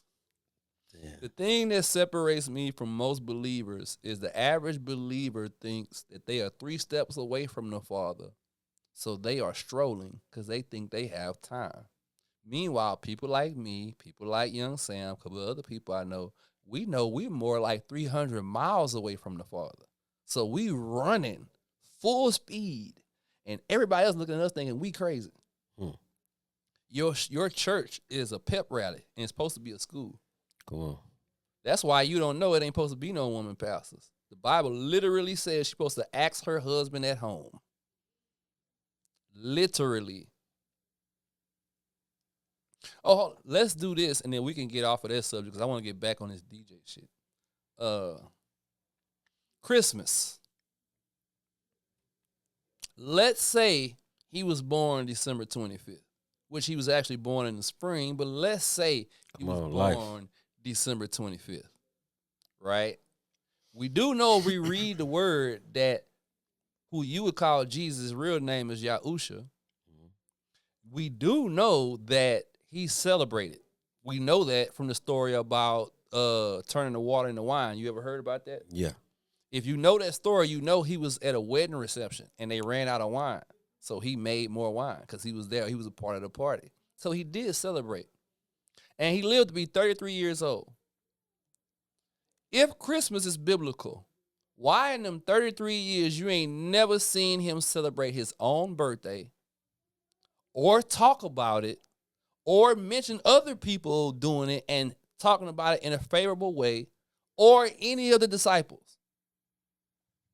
I would think that if he did in fact celebrate and he okayed the celebration of his birth, that he would have participated in the celebration or at least mentioned it. The whole 33 years, you never hear anything about, well, they're celebrating me today. The tree, oh, I'm so glad about. So if it don't come from him, where do it come from?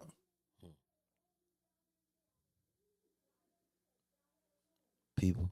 This is how far away from the truth of the Bible you are and your pastors are allowing you to be. Because the reason why your church don't call Easter Easter anymore is because they know where Easter come from. It started, right? That's why they call it Resurrection Sunday. Easter used to be Ishtar, pagan goddess of fertility. Easter is a pagan fertility festival. That's why the bunny laid That's a lot where of eggs. the rabbit come from. Right. So where the rabbit comes from is if you look at any pagan belief system, they all believe that rabbits are symbols of fertility. So whether you are Nordic, like Thor is a real Nordic god. It's not a myth. What they call myths is actually their belief system, their religion.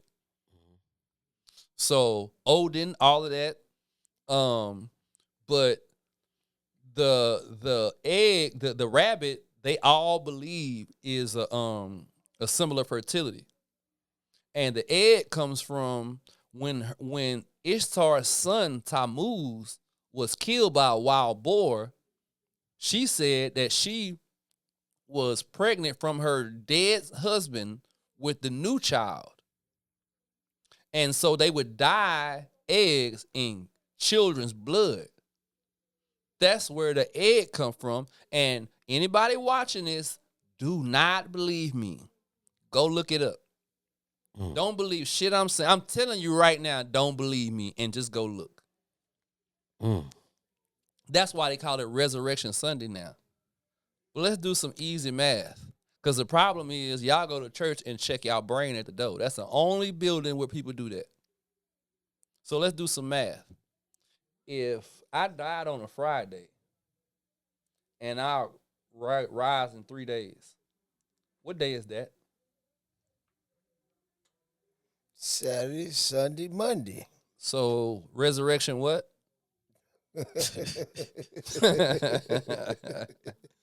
You are far beyond your depth, and you should read the word for yourself. Don't let a man be your Bible. Let the Bible be your Bible. Yeah. No, that's real. Let's get back on the DJ shit. Nah, man. So I don't know what y'all talking about. And the more you talk, you're going to get more views. But as time passes, you're going to fall on the wrong side of history on this one. Right. I got at least 3 more interviews lined up, too. So I appreciate y'all.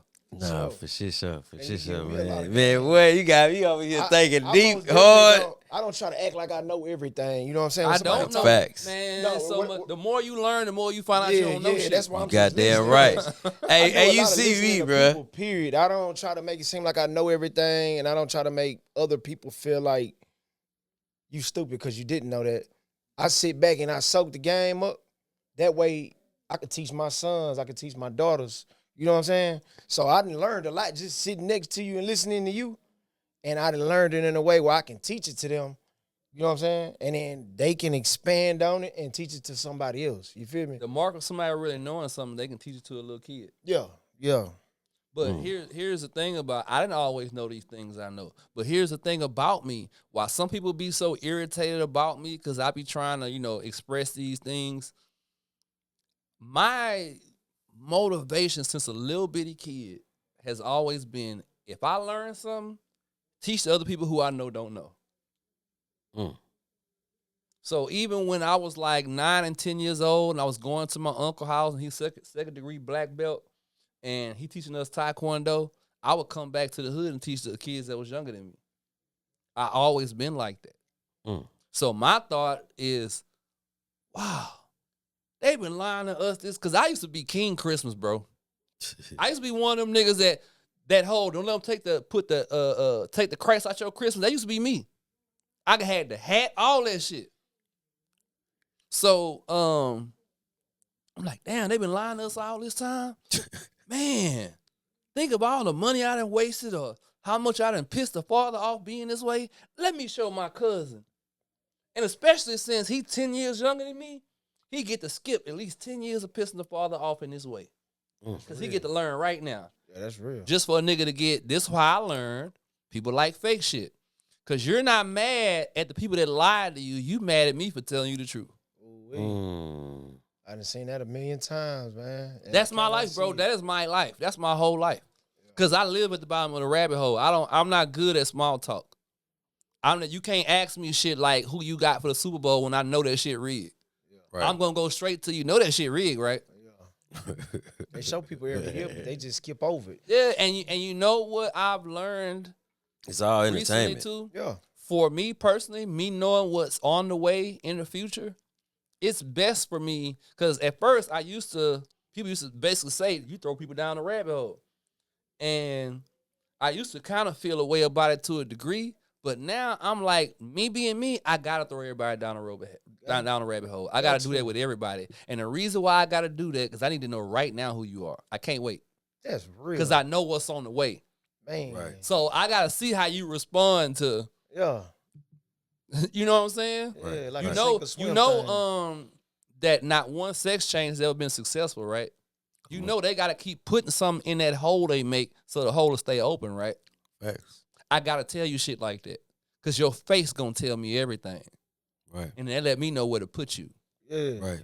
That let me know, hey, don't put them at your 6. Cause everybody who face balled up, they gonna be Agent Smith. They gonna be the one that, hey, he the one over there teaching them the Bible. Get him. Right. That's gonna be the one that do that. Everybody that believe the lie is gonna be the one that tell on you. So I need to know what you believe now. And what better way than to slam dunk you into the rabbit hole? Slam dunk is the best way to look at it. Because you so, yeah. I'm dunking niggas in that hole. Straight up. Everybody get it. Nobody's exempt. Little kids, everybody. Yeah. Because I want you to, even if you a kid, I want you to go home and ask your mama what I just told you. Yeah. Nah, real shit. Real shit. And when you go home and ask your mama and they respond super crazy and then 8 years later you find out I was telling you the truth, you're going to be a changed individual. Because that's my job, to improve every person, place, and thing I come in contact with.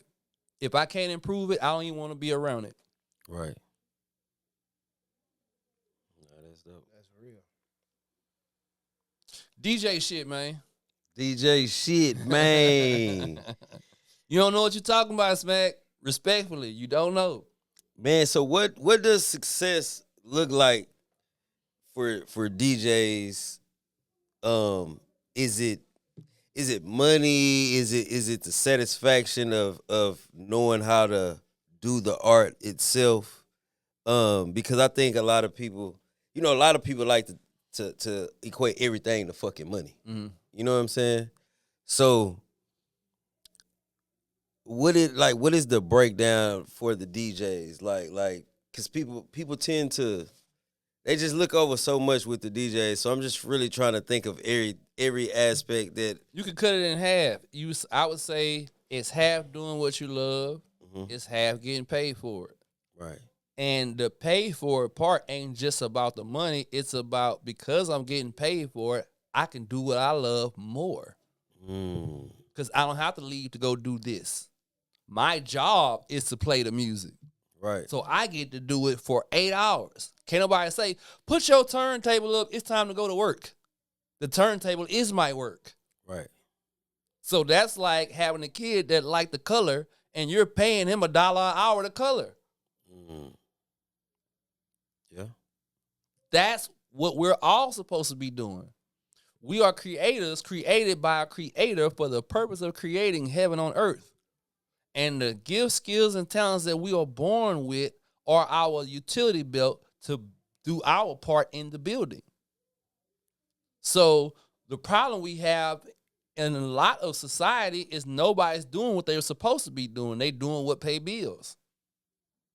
And the problem with that is when you look at what motivates people, and there's a study on what motivates people, one of the things that motivate people the most is being a part of something bigger than yourself, or doing something on behalf of someone else, or doing something for somebody you love. One of the lowest motivations is money. You would think that, well, shit, they're going to pay me, I'm going to do it. But you do it different when you love it. Facts. You don't feel like even, so prime example, the people that work refinery work, they do them 12 hours. Man, I did a 12. You don't never hear Beyonce, man, I just did a 12.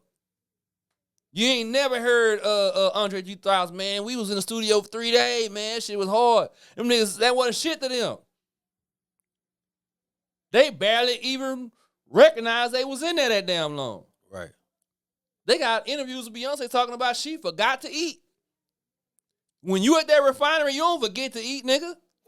Because you don't love that shit. Facts. It just pay you. That's the difference. Imagine getting the same money from the refinery, but you doing what you actually like to do.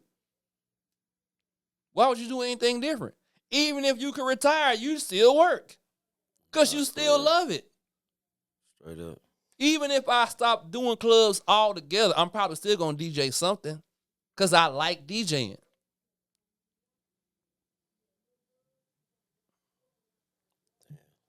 That's the truth though. Cause I look at that even with me cutting hair, like man, I've been cutting hair since I was in fucking middle school. Really learned like 4th, 5th grade from my older cousin and just kept going with it. So it's like I get it totally what you're saying. Like even I used to if make tapes in middle school. Right. I used to tape. I'm showing my age again. I used to tape off the radio. Before you could actually go on Napster and all that shit and download a song, you used to have to try to tape that shit. And I was good at taping off the radio in a way to where I didn't catch none of the commercials. I would just catch the song. Right. I was selling tapes then. I was writing battle raps for my cousin. Shout out to George. He would go to this private school and kill them little white boys with freestyle battles that I wrote. That's hard. I always been doing this shit in some form or fashion. This was always, it's like, looking back now, I was always headed here. I used to think I wanted to be a teacher till I worked in school. I used to think I wanted to be a lawyer until I understood the system that we was actually a part of. But music was always there. When I got laid off from my last 9 to 5, I asked myself what I could do every day and not get paid and not get paid and still love it. And I decided I need to make that a business. Because I drove Metro, I drove trucks. I worked at Fiesta. I worked at Walgreens. I had jobs. Even while I was hustling, I had jobs. But I never worked nowhere longer than 2 years until I started DJing. Right.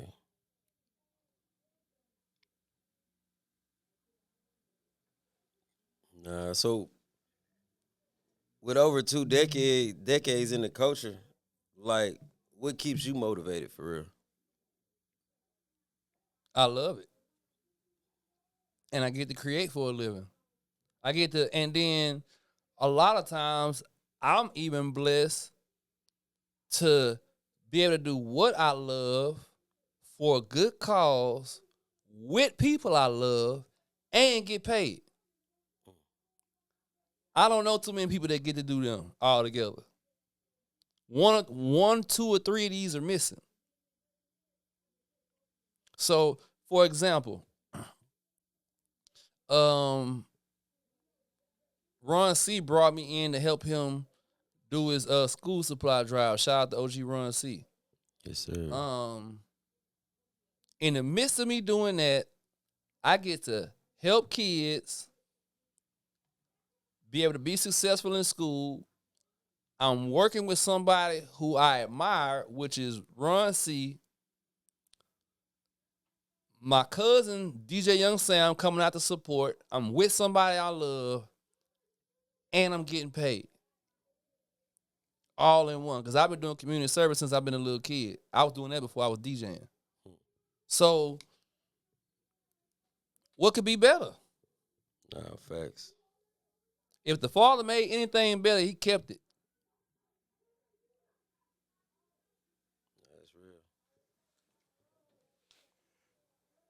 That's real. That's real. That's real. You ain't lying about that, man. So Damn. how do you define longevity in the entertainment industry?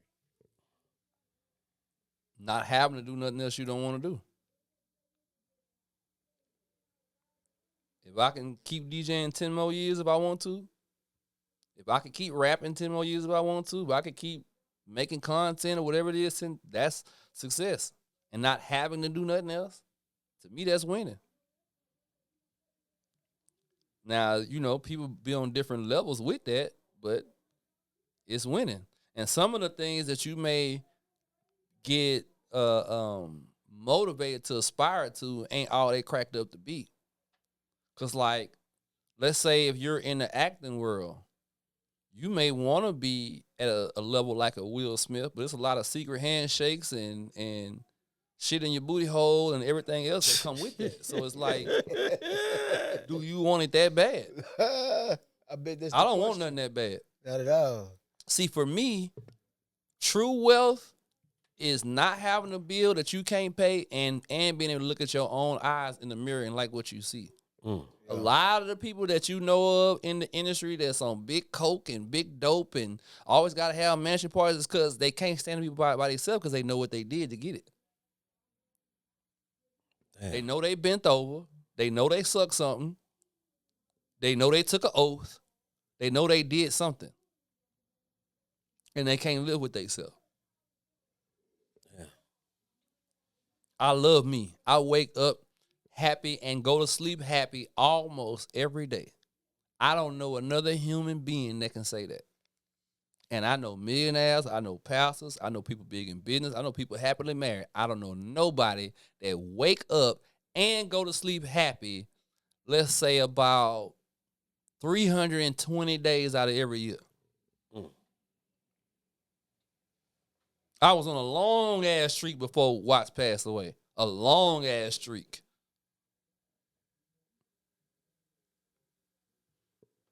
And I can teach you how to do it. Right. But you're going to have to be able to empty your cup. Because a lot of things you think you know, you don't. I didn't always know them.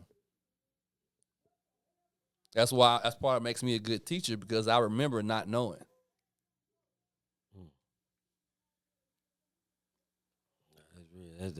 I like that right there, man. And that's strong what you said, because I think a lot of times a lot of people don't understand exactly what you said. Like, you gotta empty your cup. You gotta empty your cup. For sure, for sure. If you and that's with anything, any aspect of life, you have to empty your cup at all times. The way I learned everything that I know was 3 magic words. I don't know. Because guess what people not gonna do if they think you know? Teach you. Yep. Facts. Exactly. Because it can always be a way to do something that's going to better you. It's going to elevate you. And you will never learn that if you think you know everything. That's for sure. You know how I define a dinosaur? A person that decides one day that I'm too old to learn anything new. I learn from everybody, even in this DJ shit. As long as I've been doing it, it's still shit I'm learning. And I learn from people younger than me, older than me. I learn from everybody. I learn from people that is not where I want to be. I learn from people that's where I want to be.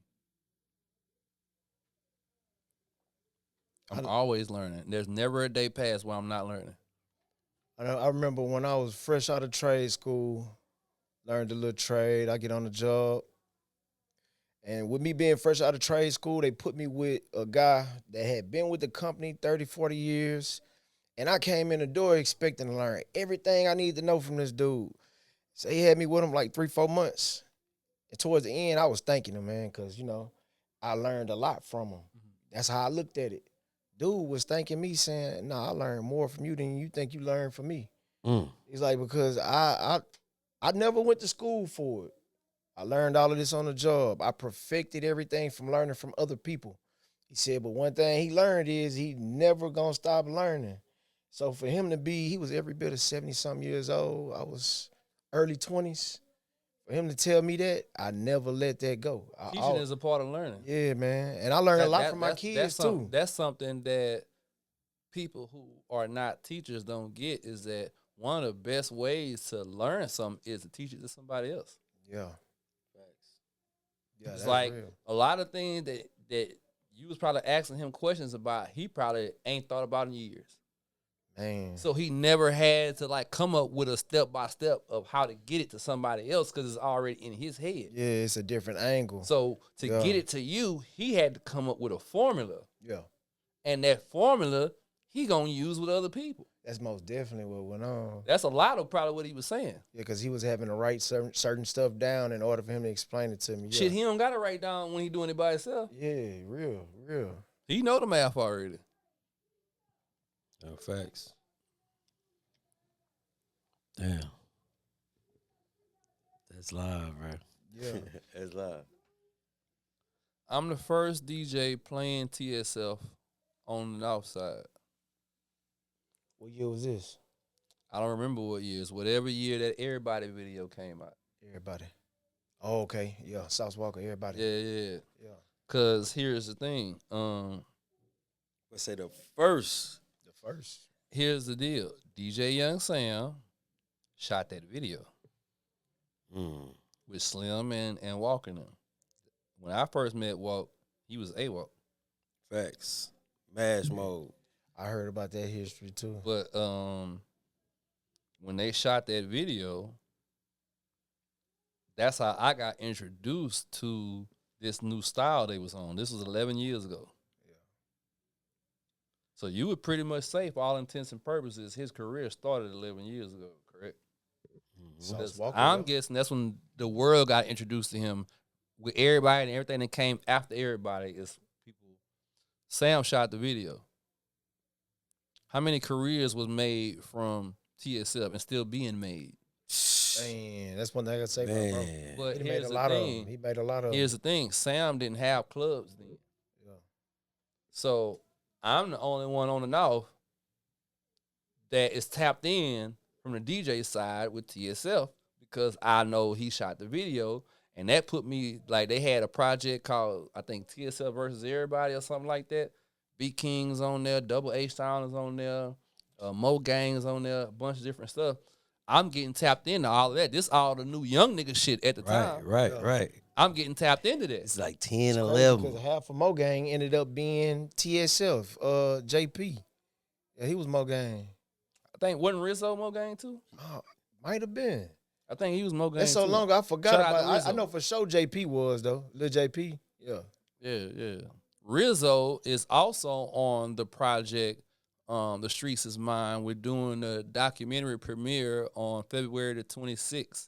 So if you want to get a ticket, make sure you holler at me. The link is in my bio. But yeah, Rizzo is a part of that project, part of that The Streets Is Mine project. Yeah.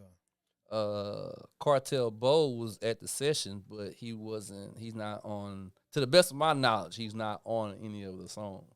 I could be wrong about that because Sam is real good at keeping shit in the vault. So he got footage and songs and audio on a lot of shit. So a lot of people really need to chill with fucking with Young Sam on the cool though, because that nigga got a lot of shit on a lot of niggas. He really one of them ones though, man. Nah, man, he definitely special. He definitely special. Ones, for sure. Yeah. Yeah, he curated a lot of stuff, you know what I'm these saying? things are being mentioned because the topic is why DJs ain't breaking records, but they are breaking records. And here's one thing I want to say about that too. So many people are saying all these things that the DJ are responsible for, and the DJ not doing this. But what are y'all doing for the DJs? Because here's two things about that. Let's say I'm not breaking no records. Sam ain't breaking no records. Chill Neil ain't never broke no records. Let's say that. Why y'all not finding a DJ that is and lifting them up? Why the only thing y'all got to say about DJ is what they not doing? Why y'all don't have one DJ? Well, he doing it, so let's lift him up. Y'all need to go fuck with him. He breaking records. I don't never hear that. It's always what the DJ not doing. I never heard it myself.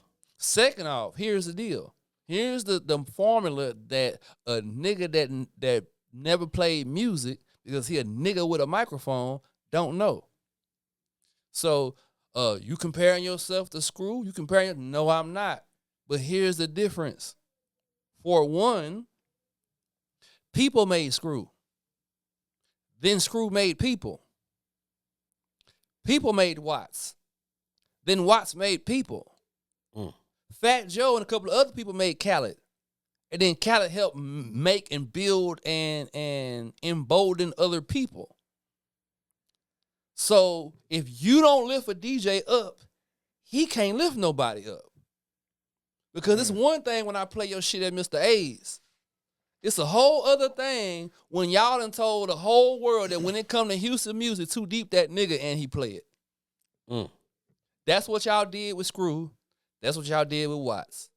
Everybody said Screw the shit. So then when Screw played Kiki, you gave Kiki a different kind of listen because Screw playing it. Facts. Yeah. Facts. Yeah, that makes sense. Here's why some people mixtapes didn't have the same impact that my mixtapes had.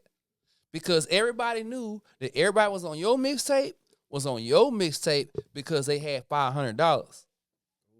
Everybody was on my mixtape because I thought they had some hot shit that people needed to hear and they was working.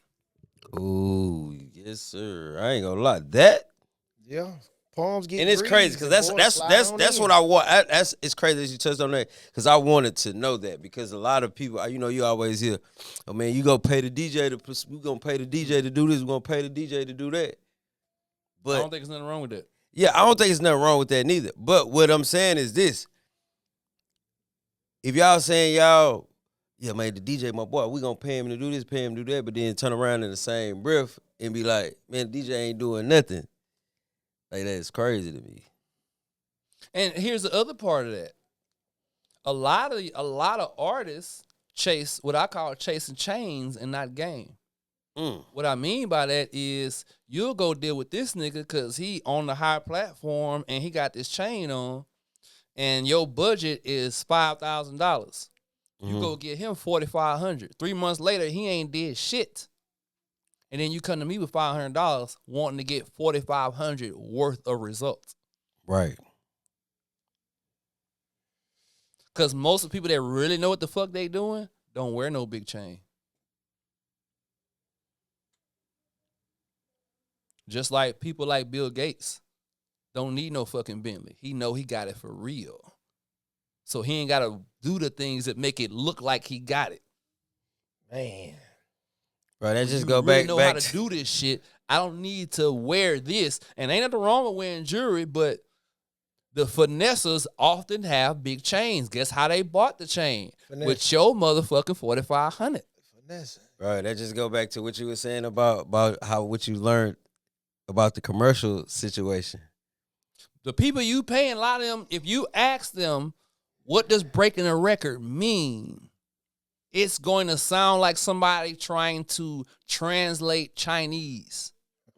You're not going to understand it. I can tell you exactly what breaking a record means.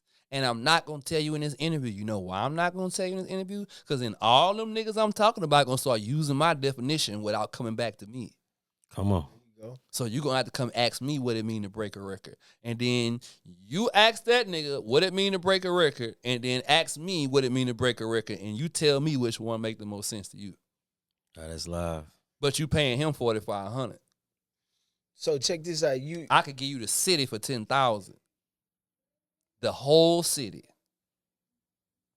So you've had people you've had people to speak on paying the DJ to play certain records. Yeah. Have you ever had anybody try to pay you to not play certain records? Yeah. One time. I was at Hood Night, nigga from Chicago. I guess he from a different set than Dirk and him. He was like, don't play no Dirk. And I'm like, nigga, this H-Time. Nah, for real.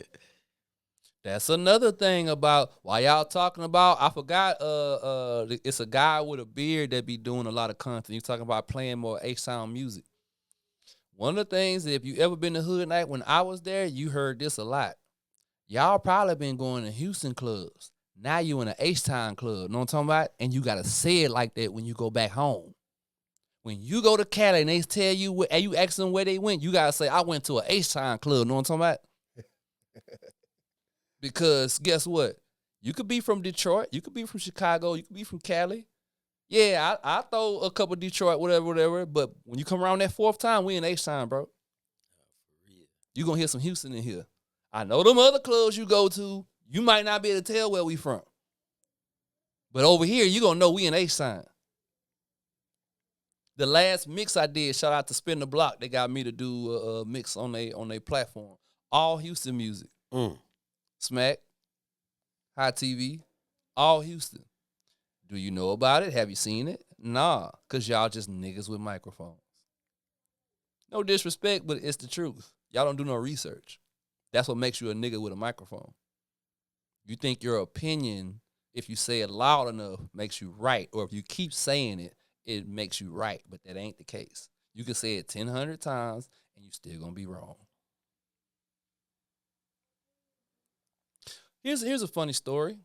Have you ever heard of anybody saying, any DJ ever saying he refuses to play Jeezy? Nah. There was one DJ that refused to play Jeezy for at least 2 years. To the point where certain people in his crowd was upset that he didn't play Jeezy. Oh, yeah? Yeah. Guess why he didn't play Jeezy? Because Jeezy owes Smackwater money. And so that DJ said nobody in Houston should play Jeezy until he pays Smack. Ooh-wee. Not the DJ, Smack. Didn't ask for one red penny. Didn't want nothing but for you to get paid for your work. None of the other DJs did it. But guess what would have happened if they did? Houston is one of Jeezy's main markets. You know that because you'll see that nigga 4 or 5 times in 1 year. Oh, yeah, for sure. He come down here, chill with Boston George. They Get real that bag. good buddies, yeah. Get that bag. Nothing wrong with that, right? But when he did the same thing in Detroit, a guy by the name of Trick said, hold on, man. You can't just get a bag here. You got to contribute something. So now, because of that, Detroit artists got songs with Jeezy. So what would have happened if the main market for one of the main markets for him, Houston, would have said, we not playing you or booking you till you pay Smack? He would have got paid. But I was the only one willing to jump out the window. What you be doing for the artists? You ain't never met a nigga said that he not playing Jeezy. Whoa. Especially for a nigga that don't even have the budget to fund him. I'm sure Rick Ross DJ said he wasn't playing Jeezy. He getting paid from Rick Ross.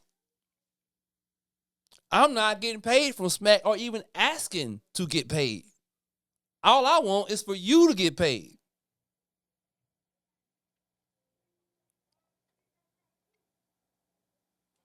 It's okay to say, you know what, I made a mistake.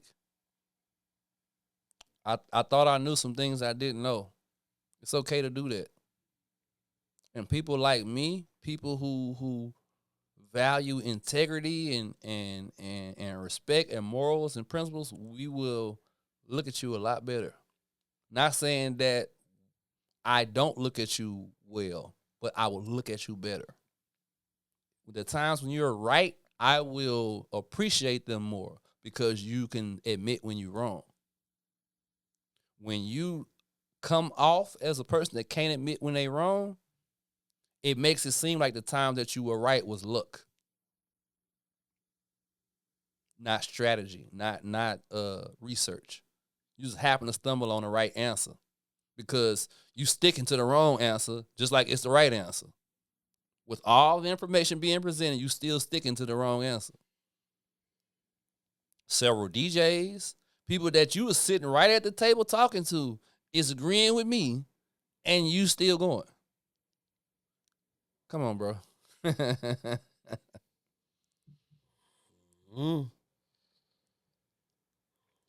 Man, anything you want to do, you know what I'm saying? Say, get across. You hear me? Yes, definitely shout out to the OG Wicked Cricket, RIP Wicked Cricket, RIP OG Mike Watts. Shout out to all the people that we lost throughout the years in this culture, this music scene.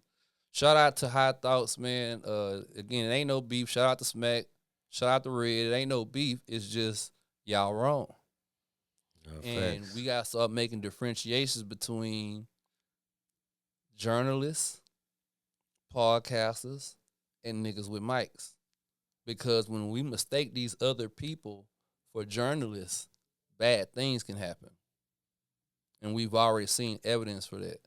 And just like I said in the other video, you don't have to be black to be a nigga with a microphone. Vlad is a nigga with a microphone. Adam 22, niggas with microphones. Right. No research, no data, no references, no retractions when you find out you're wrong. No, you double down to get more views. That's a nigga with a microphone. Which is not nothing wrong with that, but what should come at the beginning and end of all of y'all videos is this is for entertainment purposes only. Yeah. So I should be able to go over here and say, yeah, I watched that over there. Yeah, that was funny as hell. Now let's go watch the news. Right. Let's go get the information. We didn't laugh. Now let's go get the information. A lot of people died from COVID because of niggas with microphones. They kept showing you everybody that died from COVID. They didn't show you none of the people that had recovered. They only showing you the people that died. And they're not telling you that, hey, if you go into the hospital because you had a stab wound, but you had COVID and you died from the stab wound, they're going to say you died from COVID. Right. Embellishing like a motherfucker. Niggas with microphones don't know that. Yeah. You need a journalist to find that out. Shout out to all the responsible journalism in the city. Nah, facts. Real tough, man. Yeah, man. And if you want to get in contact with me, 832-428-8566 to get your fix. Check me out, New Music Mondays. Check me out, Coalition DJs. If you're trying to get your record broke, I am a record breaker. We can make it happen despite what some people are saying. Shout out to the whole Swisher House.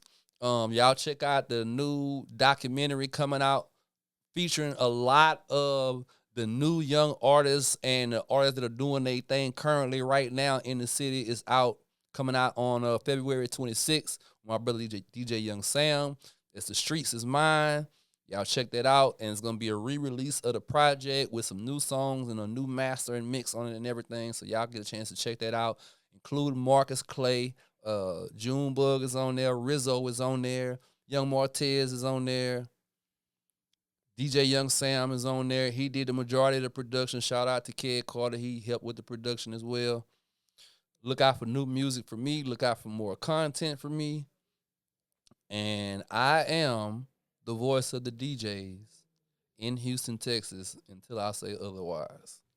So all the DJs that's been DMing me and inboxing me, and that, I got us. Nobody else get to play with our name unchecked ever again. Hello. Shout out to the real DJs. For sure, man. I just want to say we appreciate you for having crew come through, man. Chop, give up, good game, knowledgeable. You know what I'm saying? Very humble, man, I just salute my head to you, OG. Real talk, yeah, man. I appreciate it. I'd love to be back anytime y'all want to have me back. Nah, for sure, man. I wish I didn't even much have to goddamn cut hair shit. I'm just like, damn, these niggas steady calling me. I gotta wait. Yeah, cause it's time for me to get on more platforms and stuff, and I have some things that I've been telling people and showing people to help them, and I want to take that to a higher level. So Right. not just even in DJing, health and fitness. That's really one of my big passions is health and fitness. Relations, just thought processes, spirituality, finding peace. You want to know how I wake up and go to sleep happy every day? I can teach you how to do it, but you have to be willing to do what it takes. Right. But yeah, food, a lot of different things. So, whenever y'all want to get into some of that other stuff, let me know because I'm definitely making myself more available for stuff like this now. So Facts, man. shout out Appreciate PJ the Rap Hustler, know what I'm saying? Rap hustler, man. Yeah, You know what I'm man. saying? PJ, man. Sure y'all PJ can the see big that, homie, man. man.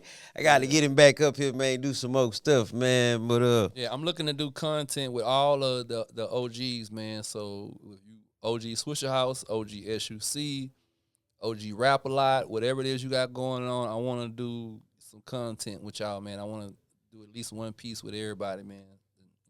Try to help everybody reinvigorate what they got going on. no, for Because sure. OG's got something to say, definitely. For sure. No, for sure, for sure. Shout out Lester Roy, man.